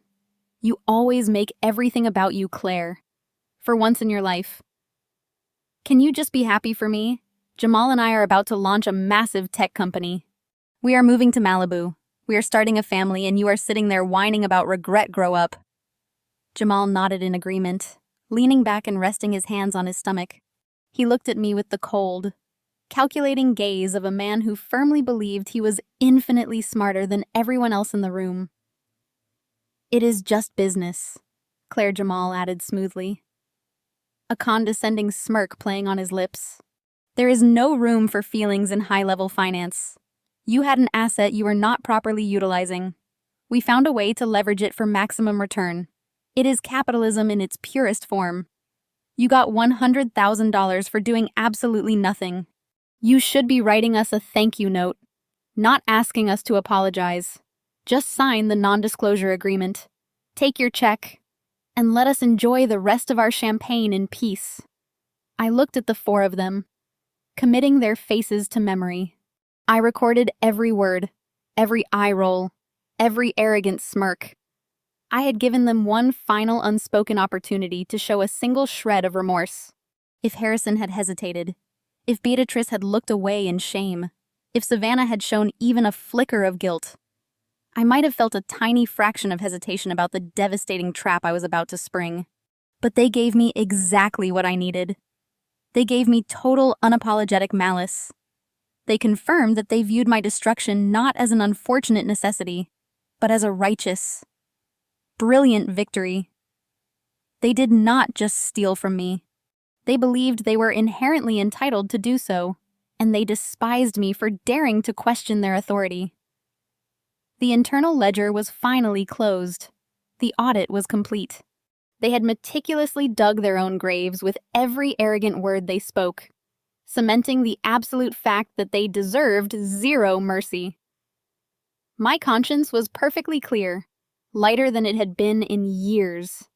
The heavy burden of familial obligation evaporated, leaving behind a cold, sharp, and exhilarating focus. I looked at the extortionate non-disclosure agreement resting on the table. I looked at the $100,000 bribe designed to buy my permanent silence. Then I looked at my father, letting the silence stretch until the air in the room grew tight and suffocating. The time for observation was officially over. It was time to execute the final maneuver. Section 14,000 words. I reached forward. My movements were slow, deliberate, and entirely devoid of the trembling hesitation they had been waiting for. I placed my fingertips against the edge of the heavy legal document containing the non-disclosure agreement.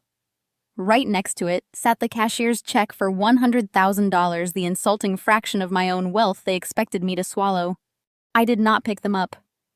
I did not look at the signature line again.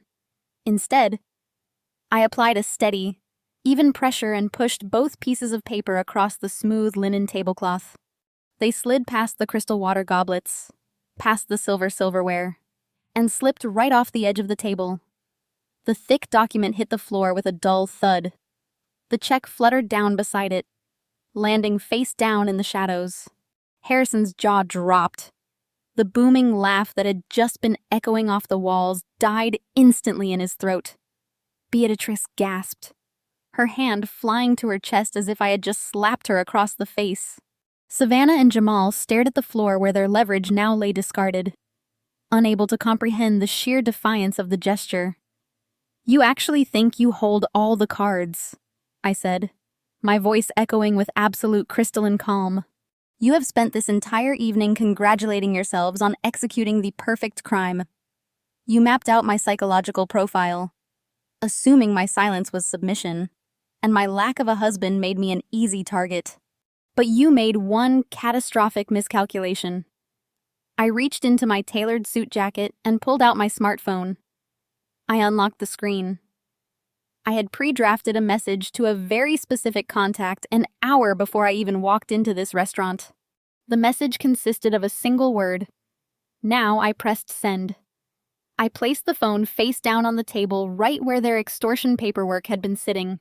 "What exactly do you think you are doing?" Harrison growled, his face flushing with a sudden volatile anger. He placed both hands on the table, preparing to push himself up and physically intimidate me. "Do you think sending a text message is going to save you? Claire, did you text your little accountant friends to come rescue you? Let me remind you that I have $12 million in offshore accounts, and you have absolutely nothing." Beatrice leaned forward, her eyes narrowing into dangerous slits. "You are making a terrible mistake. Claire, pick up that contract right now. You are embarrassing yourself and you are testing my patience. We are not playing games with you anymore." Jamal scoffed, shaking his head. "She is probably calling an Uber because she knows she just blew her only chance at a payout." "Let her go." "Harrison, let her walk out into the cold. We do not need her signature anyway. The title is already transferred." Savannah crossed her arms, rolling her eyes. "Good riddance. Do not expect an invitation to Malibu." They did not get the chance to say another word. The heavy oak doors of the private dining room did not just open. They swung inward with a synchronized authoritative force that completely sucked the air out of the room. The ambient jazz music from the main restaurant corridor briefly flooded in before the figures stepping through the threshold blocked the light. 3 men entered the room, moving with the kind of absolute undeniable purpose that immediately commands silence. Leading the group was Oliver. He wore a charcoal bespoke suit that made Harrison's expensive jacket look like a cheap imitation. His silver hair was perfectly swept back, and his expression was a mask of cold, predatory anticipation. He carried a thick leather briefcase, gripping the handle with relaxed, supreme confidence. But it was the 2 men flanking him that caused the temperature in the dining room to plummet to freezing.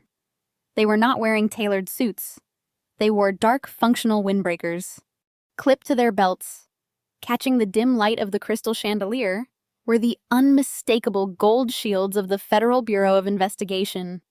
They were federal agents specifically assigned to the white-collar crime division, and their eyes scanned the room with professional detached calculation, instantly locking onto Harrison and Jamal. The room's transformation was instantaneous and absolute. The celebratory warmth of the anniversary dinner evaporated, replaced by the sterile, suffocating reality of a federal sting operation. The clinking of glasses and the arrogant boasts were extinguished. Harrison froze, his hands still gripping the edge of the table, his knuckles turning a stark, translucent white. He looked from Oliver to the FBI agents, his brain desperately trying to process the impossibility of the scene unfolding before him. Beatrice dropped her fork. It clattered loudly against her china plate, the only sound piercing the deafening silence. Savannah shrank back into her chair, instinctively pulling away from Jamal, as if his sudden proximity had become dangerous. Jamal himself looked like he had stopped breathing entirely. His arrogant smirk vanished, replaced by a hollow, wide-eyed stare of pure terror. They had expected a weeping daughter, a defeated auditor, or perhaps a weak, desperate threat of a civil lawsuit that they could easily crush with corporate attorneys. They had absolutely never expected the federal government to walk through the door of their victory party. Oliver stepped forward, stopping precisely at the head of the table opposite my father. He placed his heavy leather briefcase onto the pristine white linen right next to my phone. He popped the brass latches. The sharp metallic clicks echoed like gunshots in the silent room. "Good evening, Harrison," Oliver said, his voice smooth, resonant, and dripping with lethal professional courtesy. "My name is Oliver. I represent Claire as her lead counsel for trust and commercial real estate litigation. And unfortunately for you, we are not here to negotiate a settlement today. We are here today to officially dismantle every single pathetic illusion of control you thought you had over my client." Oliver did not wait for an invitation. He stepped right up to the edge of the dining table, positioning himself directly across from my father. The two FBI agents fanned out slightly behind him, their presence a silent, terrifying promise of what was about to happen. Oliver popped the brass latches on his heavy leather briefcase, the sharp metallic clicks echoing in the stunned silence of the room. He reached inside and withdrew a thick stack of legal documents bound by a heavy blue cover sheet that bore the embossed seal of the state of Illinois. He did not toss it onto the table the way Harrison had thrown his pathetic check. He set it down with precision, pressing his hand flat against the cover page, commanding absolute attention. "Harrison, I strongly suggest you stop talking," Oliver said, his voice dropping into a resonant, authoritative register that made my father look like an amateur. "Anything you say from this moment forward will absolutely be used against you in a federal indictment. Now, I am going to explain exactly how you managed to engineer your own incarceration, and you are going to sit there and listen." Oliver slid the stack of documents across the table until it rested perfectly centered between the non-disclosure agreement and the cashier's check. "What you are looking at is the certified recorded documentation for the Chicago Heritage Trust." Oliver began tapping the cover page with his index finger. "Exactly 2 years ago, my client executed an irrevocable trust agreement. On that date, she legally transferred the title of the commercial property on Michigan Avenue out of her individual name and into the trust. She is the sole beneficiary and the sole managing trustee."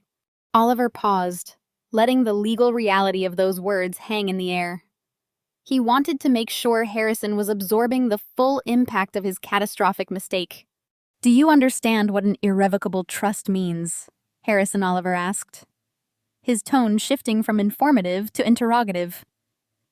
"It means that as of 24 months ago, Claire no longer owned that building as an individual entity. The trust owned it. And that brings us to the very precarious, very fatal legal position you have placed yourself in today." Oliver reached into his briefcase again and pulled out a single sheet of paper inside a clear plastic sleeve. It was a copy of the emergency medical power of attorney my parents had been holding on to for 4 years. "You relied on this document to execute your little real estate scheme." Oliver continued, holding the paper up so everyone at the table could see it.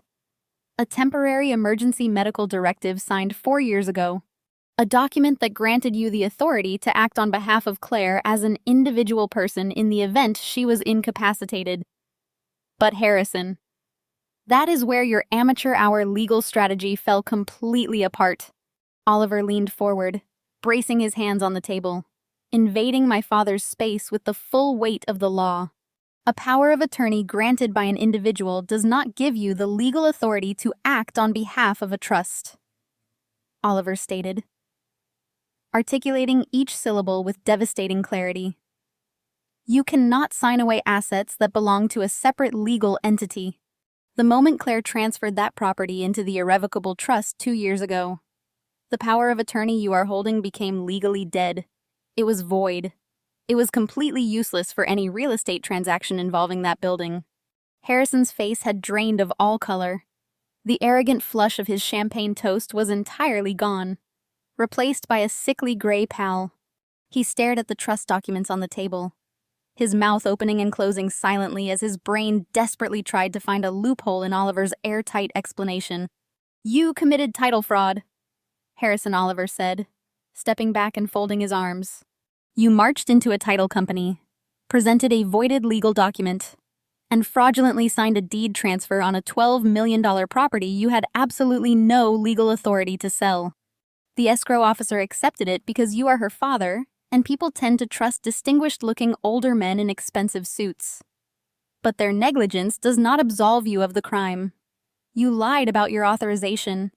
You forged a path through the title process, and you illegally authorized the sale of an asset that was protected by an irrevocable trust." The silence in the room was absolute. Even Savannah and Jamal had stopped breathing, finally realizing the catastrophic nature of the situation. They were not just facing a civil lawsuit. They were facing criminal charges. "It is a bad situation." Harrison Oliver continued, his voice devoid of any sympathy. "But unfortunately for you, title fraud is just the appetizer. The real problem, the problem that brought my friends from the federal government here tonight, is what you did with the money." Oliver gestured toward the 2 FBI agents standing silently near the door. "When you executed that fraudulent sale, you accepted a wire transfer of $12 million from the purchasing corporation," Oliver explained, shifting into the prosecutor's role. "You used a forged signature on a voided document to initiate a massive transfer of capital across state lines. And then, according to your own very loud, very public boasting just a few moments ago, you immediately began bouncing that stolen money through a series of offshore holding companies in Delaware, the British Virgin Islands, and the Caymans." Oliver picked up the cashier's check Harrison had offered me and held it between his fingers, inspecting it with disgust. "And then you tried to bribe the victim with a fraction of her own stolen funds," Oliver added, dropping the check back onto the table. "You tried to force her to sign a non-disclosure agreement to cover up your federal crimes. You engaged in extortion, blackmail, and systematic financial fraud." Oliver looked directly at my father, delivering the final crushing blow. "You did not execute a brilliant business maneuver. Harrison, you committed federal wire fraud. You committed title fraud. You committed extortion. And you did it all, leaving a massive, undeniable paper trail that leads directly back to your personal and corporate bank accounts. The sale is entirely fraudulent. The deed transfer is void. The property belongs to the trust, and you are sitting on $12 million of stolen federal funds." Harrison's chest heaved. He was a man accustomed to navigating treacherous financial waters, but he had never faced a tidal wave quite like this. He stared at Oliver, his mind racing through permutations, searching for any possible exit strategy. He had built his entire career on exploiting technicalities, and now a massive technicality was threatening to drag him into a federal penitentiary. The arrogance that usually defined him was heavily battered, but it was not entirely extinguished. He was not a man who surrendered easily, especially not to his own daughter. He slammed his hand onto the table, causing the silverware to jump. "It does not matter," Harrison shouted, his voice cracking with desperate, unhinged bravado. "It does not matter what kind of legal voodoo you pulled with that trust." He pointed a trembling finger at Oliver. "The transaction is complete. The escrow closed. The corporate buyers accepted the title, and more importantly, they wired the $12 million into my accounts. The funds cleared Oliver. I have the cash. I possess the liquid assets. If there is a dispute over the title, that is a civil matter between Horizon Holdings and the trust. Let their corporate lawyers battle it out with you in court. They have more money than God. Good luck trying to get that deed back from them. In the meantime, the money is fully insulated offshore, and I am untouched. Harrison turned his frantic, wide-eyed glare toward the FBI agents, trying to project absolute, unshakable confidence. I am a sophisticated investor. I executed a commercial transaction in good faith. If the title company made a mistake, that is their liability, not mine. You cannot arrest me for a bureaucratic oversight. He looked at me, a feral, cornered look in his eyes. You think you are so clever, Claire. You think you trapped me. But all you did was hand over a very messy legal problem to a massive aggressive corporation. Horizon Holdings will tie you up in litigation for the next decade. They will bury you. And while you are fighting them, Jamal and Savannah will be living in Malibu, and my accounts will be overflowing with their cash. You lost. Beatrice seized upon my father's desperate logic, her own panic, transforming back into vicious entitlement. Your father is right, she shrieked, clutching her diamond necklace as if it might physically shield her from the federal agents. The money is ours now. You cannot just take it back because you found a loophole. We made a deal. The buyer accepted the terms. Horizon Holdings bought the property fair and square. Jamal let out a loud, nervous laugh, wiping a bead of sweat from his forehead. Exactly, he chimed in, leaning forward as if trying to reassert his imaginary dominance. The deal is closed. The funds are deployed. You can waive all the trust documents you want, Claire, but you cannot unring this bell. Horizon Holdings is not going to just hand the building back because you hired a fancy lawyer. They are going to crush you. I looked at the three of them, observing the sheer magnitude of their delusion. They were clinging to Horizon Holdings like a life raft, fully believing that this anonymous corporate monolith would serve as their ultimate protector. They thought they had successfully passed the legal liability onto a third party, insulating themselves from the consequences of their forgery and fraud. I let their frantic, desperate assertions echo through the room. I let them exhaust their pathetic defense mechanisms. Then I leaned forward, resting my forearms on the pristine white tablecloth. I looked directly into my father's eyes, holding his gaze with absolute, unyielding calm. Do you know who owns Horizon Holdings, Dad? I asked, my voice barely above a whisper. Harrison blinked clearly, thrown by the question. What? He stammered, the bravado suddenly slipping. I said, do you know who owns Horizon Holdings? I repeated, leaning in a fraction closer. Do you know who the principal shareholder is? Do you know who signed the purchase agreement for my property? Harrison swallowed hard. The confidence that had just flared up in him began to rapidly evaporate, replaced by a cold, creeping dread. It is a corporate conglomerate. It is an investment group. I smiled. It was the same cold, calculating smile Oliver had given me when we first drafted the trust documents. It is a shell company. Dad, I said, my voice echoing in the dead silence of the room. It is a corporate entity registered in Delaware, specifically designed to mask the identity of its sole owner. The air in the room felt thick-heavy with the impending realization of what I was about to say. I own Horizon Holdings, I stated, dropping the final devastating piece of the puzzle onto the table. I am the sole shareholder. I am the CEO. I am the anonymous corporate buyer you have been boasting about all evening. The color drained from Harrison's face so completely he looked like a corpse. Beatrice let out a small, strangled gasp. Savannah clapped a hand over her mouth, her eyes wide with unadulterated horror. Jamal shrank back into his chair, physically retreating from the magnitude of the trap that had just snapped shut around them. I used the liquid capital generated by the Chicago Heritage Trust to fund Horizon Holdings. I explained delivering the operational mechanics of my plan with the ruthless precision of an audit report. When you listed the property, my broker submitted the anonymous cash offer. When you signed that fraudulent deed transfer, you were attempting to sell my property back to me. And when you accepted that $12 million wire transfer, you accepted funds directly from an entity that I completely control. Harrison was hyperventilating now, his chest heaving as his brain desperately tried to process the sheer scale of his defeat. He looked like a man who had just realized he was standing in the center of a minefield, and he had already triggered the detonator. You did not outsmart a massive, faceless conglomerate. Dad. I continued relentless in my execution. You walked directly into a controlled environment that I built specifically for you.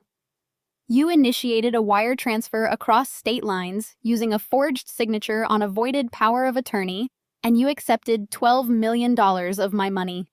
I paused, letting the silence stretch, ensuring that every single word registered with maximum impact. You did not find a loophole, I concluded softly. You handed me the murder weapon, complete with your fingerprints, a signed confession, and a very clear, very public money trail.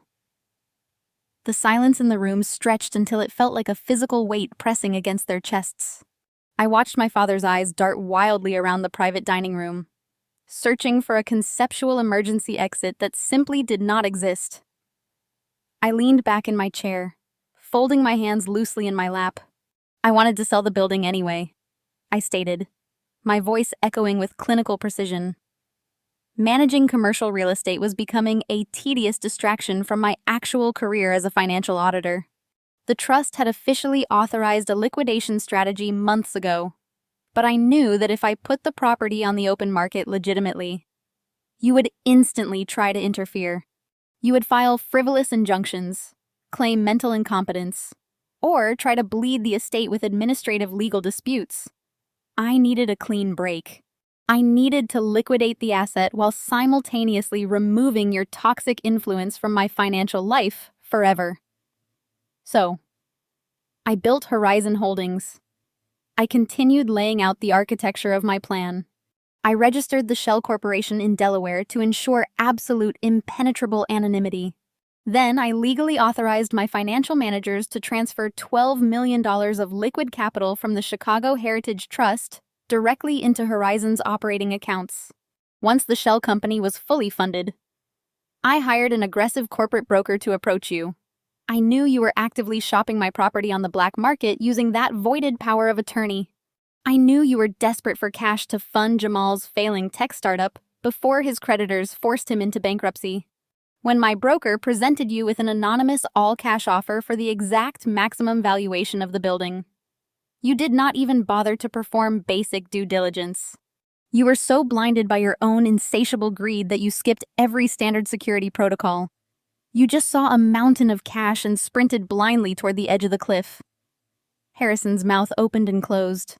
He looked like a fish suffocating on dry land. His previous arrogance entirely evaporated. But it was your own money, he stammered, his voice weak, raspy, and trembling with denial. You used your own money to buy your own building. There is no victim here, Claire. No one actually lost any capital. It is a closed loop. You cannot arrest me for a victimless financial transaction. Oliver laughed. It was a harsh, unforgiving sound that immediately shattered my father's pathetic legal defense. You really do not understand federal law at all. Do you? Harrison Oliver asked, shaking his head in sheer disbelief. The FBI does not care about the origin of the capital. They care about the mechanism of the fraud. Oliver stepped closer to the table, pointing a sharp, accusing finger at my father. When you walked into that title office, you presented a document you knew was obsolete to deliberately deceive a financial institution. You signed a binding legal contract swearing under penalty of perjury that you had the authority to sell an asset you did not own. That is title fraud. But the real masterpiece of your stupidity was the digital transfer of the funds. You instructed the escrow officer to wire $12 million across state borders into your personal holding accounts by using an electronic communications network to execute a fraudulent scheme to obtain money. You committed federal wire fraud. Every single step of your brilliant business maneuver was a distinct, heavily penalized felony. Oliver turned his attention to Jamal, who is currently slumped in his chair, sweating profusely and staring blankly at the floor. And let us not forget the brilliant tech CEO, Oliver, continued, his voice dripping with absolute contempt. Jamal, you actively participated in this conspiracy. You knowingly received stolen funds, and less than an hour ago, right here at this dinner table, you wired a $2 million cash deposit from those illicit accounts across state lines to an escrow company in California. You did not just benefit from a crime, you actively engaged in money laundering. You took stolen federal funds and attempted to clean them through a high-end real estate transaction. That makes you a primary co-conspirator in a major federal indictment. Jamal let out a pathetic whimper, burying his face in his hands. Savannah stared at him in absolute horror, her dreams of a Malibu mansion and viral home tours instantly evaporating into the terrifying reality of federal prison sentences and seized assets. The lead FBI agent finally stepped forward. He did not raise his voice. He did not need to. His gold shield and his physical presence commanded total submission. Mr. Harrison, the agent said, his tone strictly professional and devoid of any emotion. Wire fraud carries a maximum penalty of 20 years in a federal penitentiary for each individual count. Money laundering carries similar penalties. You orchestrated a multi-million-dollar fraudulent scheme, utilized offshore accounts to hide illicit funds, and conspired with your family members to execute the theft. We have the forged deed, the wire transfer receipts, the tracking on the routing numbers to the Cayman Islands, and a highly detailed voluntary confession recorded right here in this restaurant by multiple federal witnesses. Beatrice let out a sharp, hysterical sob. She looked at me, her eyes wide, with a frantic, desperate realization that her high society life was over. "Claire, please," she begged, her voice trembling violently as she abandoned all her previous cruelty. "You cannot do this. We are your family. You cannot send your father to prison. We will give the money back. We will reverse the transfers right now. Jamal will cancel the Malibu house. Just tell them it was a misunderstanding. Tell the agents it was a private family dispute that we resolved tonight." I looked at my mother. I remembered her vicious threat just 20 minutes prior. I remembered her promising to destroy my career, to call my managing partners, and to fabricate an ethics complaint that would leave me blacklisted and working a cash register at a retail store. I looked at the diamond necklace she had bought to celebrate my financial ruin. I felt absolutely nothing for her. "It is no longer up to me, Mother," I said, keeping my voice perfectly level.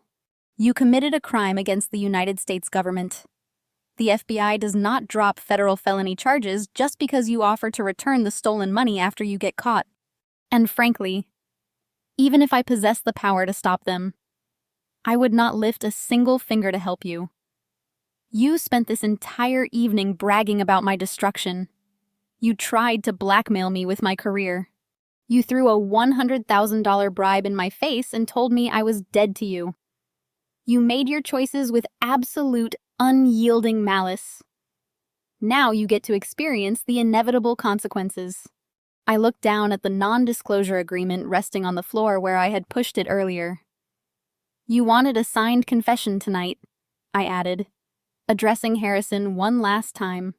"You wanted me to sign a document that bound me to silence. But you were so arrogant. You failed to realize you were the one signing a confession all along. Every document you forged, every offshore account you opened, every wire transfer you initiated, it was all tracked, documented, and handed directly to the federal authorities. The federal trap did not just snap shut. Dad. It locked from the outside, and I am the only one holding the key. The psychological unraveling of a narcissist is not a quiet event. It is a violent, chaotic implosion, the catastrophic collapse of a false reality that can no longer sustain its own weight. The moment those final words left my mouth, Harrison physically broke. The impeccable posture that had defined his entire existence dissolved in a fraction of a second. His knees buckled slightly, and he grabbed the edge of the dining table to keep himself from collapsing onto the carpet. His face, previously flushed with the heat of arrogant victory and expensive champagne, turned a sickening translucent shade of chalk white. He began to hyperventilate. His breath hitched in his throat, coming in shallow, ragged gasps that sounded like tearing paper. He clawed at the silk tie around his neck, suddenly desperate for oxygen in a room that felt entirely devoid of it. The terrifying reality of a 20-year federal prison sentence was crashing down on him, crushing the breath from his lungs. He was no longer the untouchable patriarch of a wealthy Chicago dynasty. He was just an old, desperate man staring down the barrel of a federal indictment, his legacy permanently reduced to a mugshot and a prison jumpsuit. Beatrice reacted with a frantic, manic denial. The high society matron who had just threatened to destroy my career with a single phone call completely lost her grip on sanity. She lunged forward, nearly knocking over her crystal water goblet, and reached out toward the lead FBI agent. She attempted to grab his arm, a desperate, hysterical gesture that the agent smoothly evaded with a stern, warning glare. "You have to listen to me," Beatrice pleaded, her voice cracking into a shrill, unrecognizable pitch. "My husband is a respected businessman. We are members of the Symphony Guild. We donate to charities. You cannot just come in here and treat us like common criminals. There has to be a fine we can pay. We can pay a penalty. Just tell us how much it is to make this go away. We can write a check right now." She was trying to bribe a federal agent in front of multiple witnesses, her brain completely unable to comprehend a situation that could not be solved with a checkbook or a country club connection. But the most spectacular disintegration came from Jamal. The moment he realized the sheer magnitude of the federal trap. The moment he understood that his $2 million wire transfer had officially designated him as a primary co-conspirator in a major money-laundering operation. Self-preservation kicked in with ruthless predatory instinct. He did not hesitate. He did not look at his wife. He instantly turned into a cornered rat, violently turning on the very people who had just handed him a stolen fortune. Jamal shot up from his chair so fast it tipped over backward, crashing loudly against the wood-paneled wall. He threw his hands into the air, backing away from the table as if my parents had suddenly become radioactive. I had absolutely nothing to do with this. Jamal screamed, his voice echoing frantically across the private dining room. His eyes were wide with sheer terror, darting between Oliver and the federal agents. "I am an innocent bystander. I am a legitimate technology executive." Harrison lied to me. He told me the property sale was completely legal. He told me the power of attorney was valid and verified by his corporate lawyers. I never saw the original documents. I never spoke to the title company. They set me up. He pointed a shaking finger directly at Harrison, who was still gasping for air and clutching his chest. "He manipulated me," Jamal yelled, his voice cracking with panic.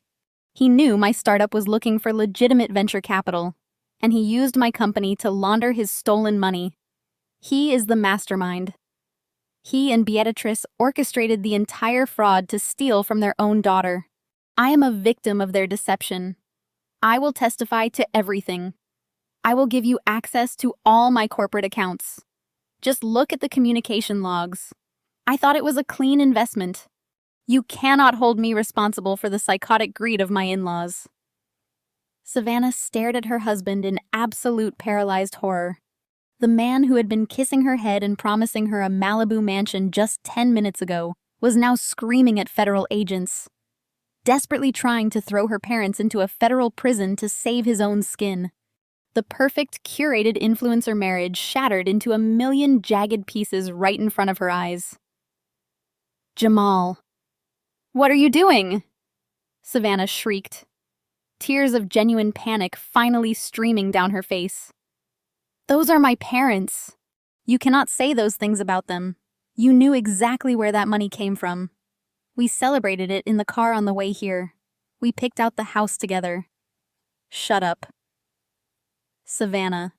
Jamal roared back at her, abandoning every ounce of the loving husband persona.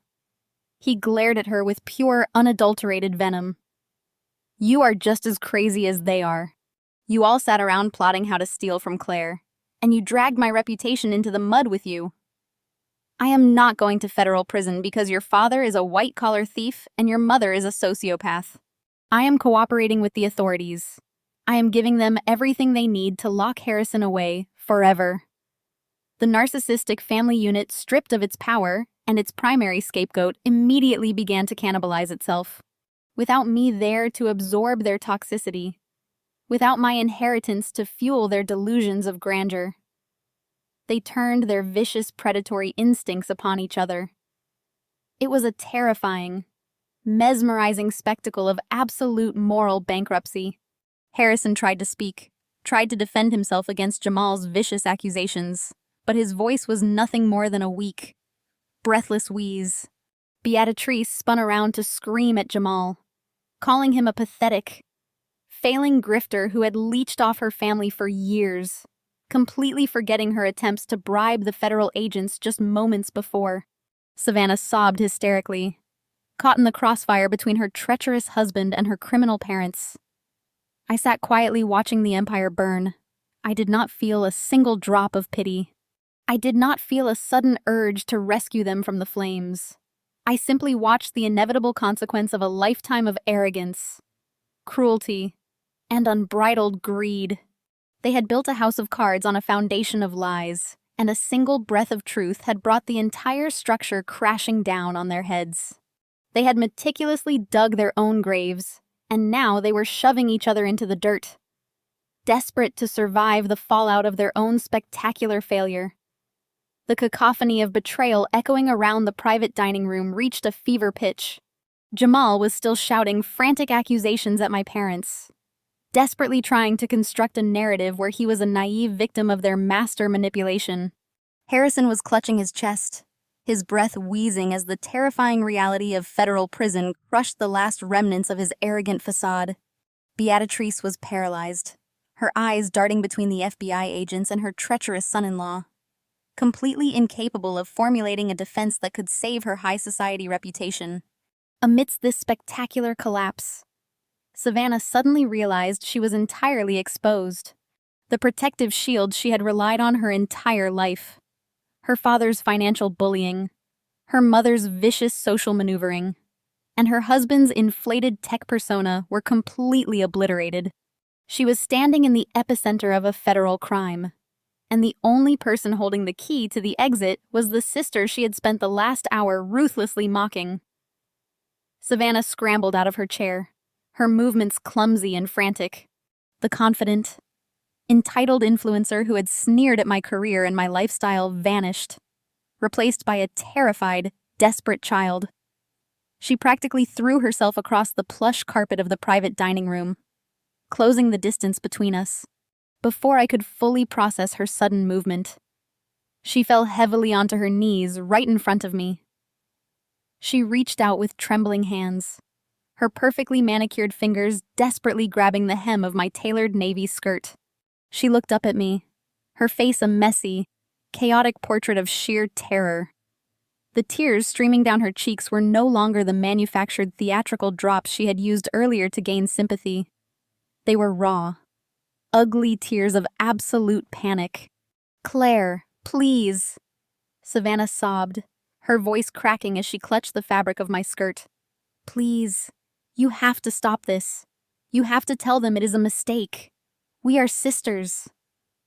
Claire, we share the same blood. You cannot let them take my husband away. You cannot let them send Mom and Dad to federal prison. Please, I am begging you." She shook my skirt, trying to physically force me to acknowledge the familial bond she was desperately weaponizing. "Think about my future children," she wailed, her voice echoing shrilly in the tense atmosphere of the room. "Think about your nieces and nephews. You cannot let them grow up with their grandparents locked away in a penitentiary. You cannot let them grow up with a bankrupt father who is fighting federal money laundering charges. Please, Claire, have some mercy. Do it for the family. Do it because we are sisters." I looked down at her grasping hands. I looked at the diamond rings sparkling on her fingers, purchased with money she never earned. I felt the tug on my skirt, a physical manifestation of her lifelong expectation that I would always absorb the impact of her failures. In the past, the mere mention of family loyalty would have triggered a deep, ingrained guilt within me. I would have folded under the weight of her tears, sacrificing my own well-being to maintain the fragile peace of our household. But the auditor inside me had already closed the books on this relationship. I felt absolutely nothing but cold, clinical disgust. I took a deliberate, measured step backward. The movement was sharp enough to force her fingers to slip off the high-quality fabric of my suit. I physically severed her connection to me, reinforcing the impenetrable boundary I had built around my life. I stared down at her with absolute ice, offering no comfort, no sympathy, and no salvation. "You didn't remember we were sisters when you were shopping for Malibu mansions with my stolen future," I stated. My voice was quiet, but it carried the devastating, unyielding weight of absolute truth. Savannah flinched as if I had struck her. "You sat at this very table and mocked my single status." I continued my words, landing with ruthless precision. "You called me selfish for holding on to my own legal property. You laughed while Jamal bragged about dropping a $2 million cash deposit on a house you had absolutely no right to step foot in. You eagerly celebrated my financial execution because you thought my destruction would elevate your pathetic social media brand. You thought my pain was a perfectly acceptable exchange for your infinity pool and your custom marble countertops." Savannah shook her head violently, fresh tears spilling over her cheeks. I did not know the legal details. She gasped desperately, trying to rewrite her complicity. "I just trusted Dad. I did not know it was a federal felony. I swear, Claire, I thought it was just a standard business deal. Ignorance is not an alibi for malice." "Savannah," I fired back, shutting down her pathetic excuse instantly. "You knew exactly where that $12 million came from. You knew it was stolen directly from my inheritance. You did not care about the legal mechanics because you were too blinded by your own insatiable greed. Do not dare weaponize our bloodline now that you are facing the severe, inescapable consequences of your own actions. A real sister would have warned me. A real sister would have stopped the transaction. You are not my sister. You are a parasite who finally ran out of hosts." Savannah collapsed completely, her posture folding in on itself until she was hunched over the dining room carpet, weeping hysterically into her hands.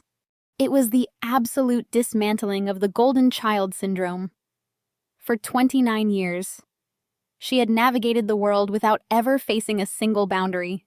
Harrison and Beatrice had always shielded her from the fallout of her selfishness, continuously feeding her delusion that she was immune to accountability.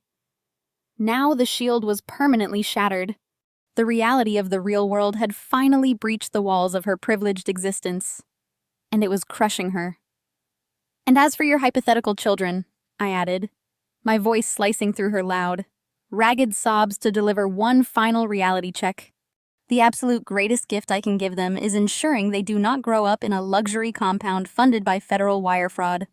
Perhaps growing up without a stolen silver spoon in their mouths will force them to develop the one crucial thing this entire family completely lacks: character."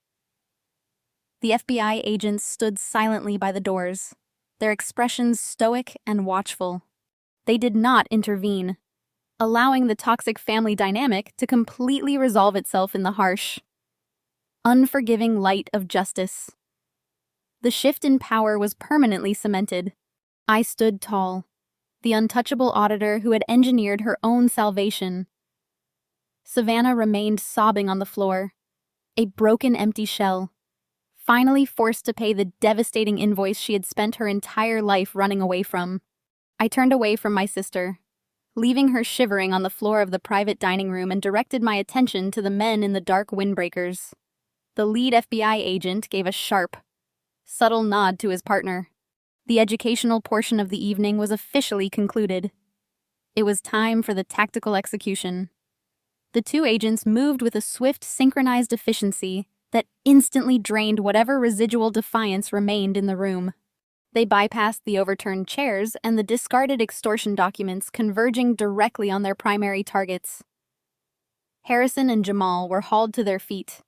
The lead agent grabbed my father by the shoulder, spinning him around and slamming his chest against the polished wood of the dining table. Harrison gasped his cheek, pressing against the pristine white linen right next to his half-empty champagne flute. The agent pulled Harrison's arms behind his back, and the harsh metallic click of steel handcuffs echoed like a gunshot. "You have the right to remain silent." The agent began his voice, a flat mechanical drone that sliced through my father's shattered ego. "Anything you say can and will be used against you in a court of law." Jamal did not go quietly. As the second agent grabbed his wrists, my brother-in-law began to thrash his panic, escalating into a pathetic physical struggle. "You cannot do this!" Jamal screamed, twisting his body to avoid the cuffs. "I am a tech founder. I have investors. I was manipulated. Get your hands off me." The agent did not utter a single word of warning. He simply applied a precise, agonizing pressure to Jamal's shoulder joint, forcing him down to his knees right beside Savannah. The second pair of handcuffs clicked shut, locking Jamal's wrists together. The brilliant Silicon Valley visionary was reduced to a weeping, handcuffed criminal kneeling on a restaurant carpet. Beatrice completely lost her mind. The reality of seeing her husband treated like a common street criminal shattered the fragile remnants of her high society composure. She let out a piercing, hysterical scream that tore through her throat, a sound of pure, unadulterated terror and humiliation. She lunged forward, her diamond necklace swinging wildly, and clawed at the back of the lead agent's windbreaker. "Let him go!" Beatrice shrieked, her voice echoing into the main corridor of the restaurant. "Do you know who we are? I will call the governor. I will have your badge for this. We are respected members of this city." The agent released Harrison just long enough to turn and point a rigid warning finger directly at my mother's face. "Ma'am, if you touch me again, you will be placed under arrest for assaulting a federal officer and obstruction of justice." The agent barked, his eyes blazing with absolute authority.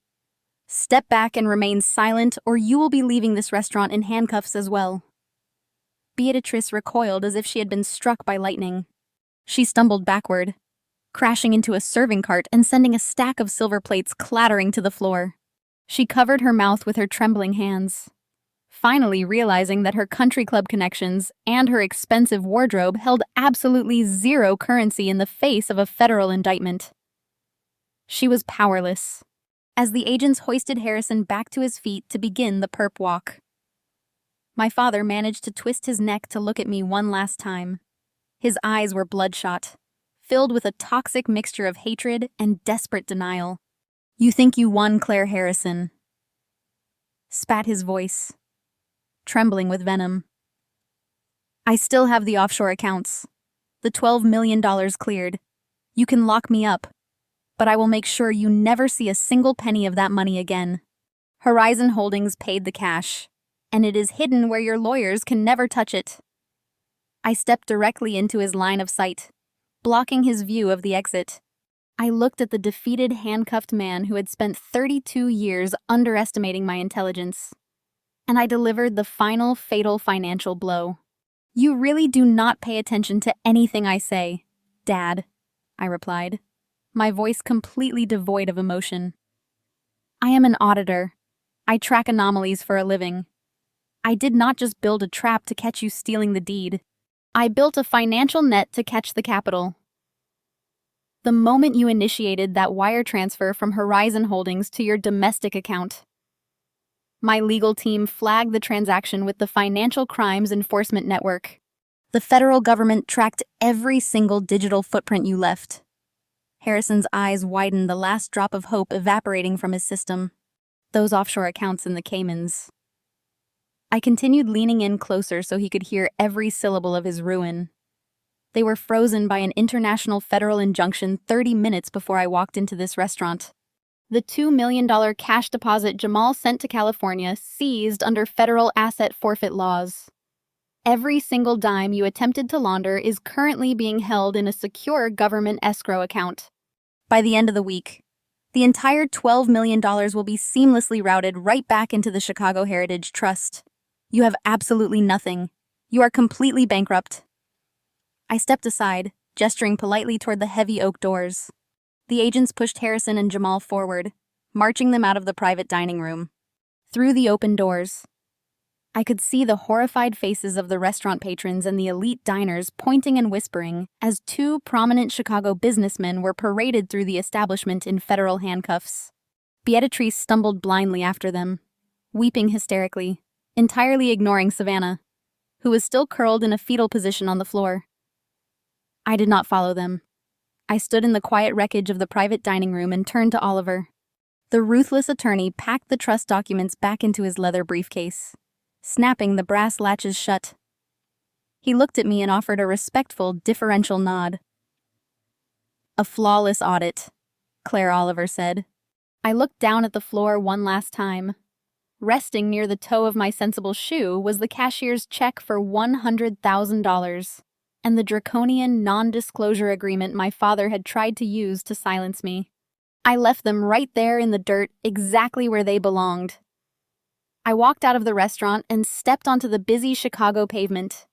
The night air was crisp, carrying the sharp, invigorating chill of Lake Michigan. I took a deep breath, filling my lungs with the cold, clean air. For the first time in my entire life, I felt utterly, profoundly weightless. The suffocating pressure of my toxic family, the endless demands to fund their delusions, the constant belittling of my career. It was all permanently erased. I had protected my legacy. I had defended my grandfather's hard work. I was financially untouchable and completely unapologetically free. The most dangerous lie we are taught to believe is that sharing a bloodline automatically entitles people to your loyalty, your resources, and your peace of mind. It does not. Toxic family members will weaponize the concept of love to bleed you dry, expecting you to quietly absorb their abuse while they build empires on your sacrifices. You do not owe your future to people who view you as a disposable asset. Protecting yourself requires ruthless logic, impenetrable boundaries, and the absolute courage to walk away when the people who are supposed to protect you become the predators. Never let anyone convince you that securing your own independence makes you the villain. Sometimes the most heroic thing you can do is let the bridge burn and use the light from the flames to guide your way forward. If you have ever had to build a fortress to protect your life from the people who share your last name, I want to hear your story. Let me know how you established your boundaries in the comments below. Hit that like button and subscribe for more stories about surviving manipulation, taking back your power, and rewriting your own absolute victory. The most profound lesson illuminated by Claire's ordeal is that sharing a bloodline does not automatically entitle anyone to your loyalty, your resources, or your peace of mind. Society frequently perpetuates the dangerous myth that family must be endlessly forgiven, pressuring victims to absorb toxic behavior in the name of keeping the peace. This story systematically dismantles that expectation. When relatives weaponize the concept of family merely as a manipulative tool for financial and emotional extraction, the healthiest and most necessary response is absolute clinical detachment. Claire's ultimate triumph was not born from dramatic screaming matches or tearful pleas for validation. Instead, it was meticulously engineered through patient preparation, exceptional emotional regulation, and an unyielding grip on factual reality. She recognized that fighting narcissistic greed requires logic, professional boundaries, and airtight documentation rather than futile appeals to a sense of morality her parents and sisters simply did not possess. By removing her desperate desire for their approval from the equation, she gained the clarity needed to anticipate their moves and construct a legally impenetrable fortress around her hard-earned life. True independence demands recognizing that you are the sole guardian of your own future. Toxic individuals will willingly bankrupt your finances and crush your spirit if it serves their personal narrative of success. Breaking free from this destructive cycle requires accepting the harsh truth of who these people truly are, mourning the supportive family you actually deserved, and ruthlessly enforcing the boundaries required to protect your peace. You owe your lifelong loyalty to those who actively nurture your growth, not to those who secretly scheme for your downfall. Share this reflection with someone who needs the courage to establish their own non-negotiable boundaries today.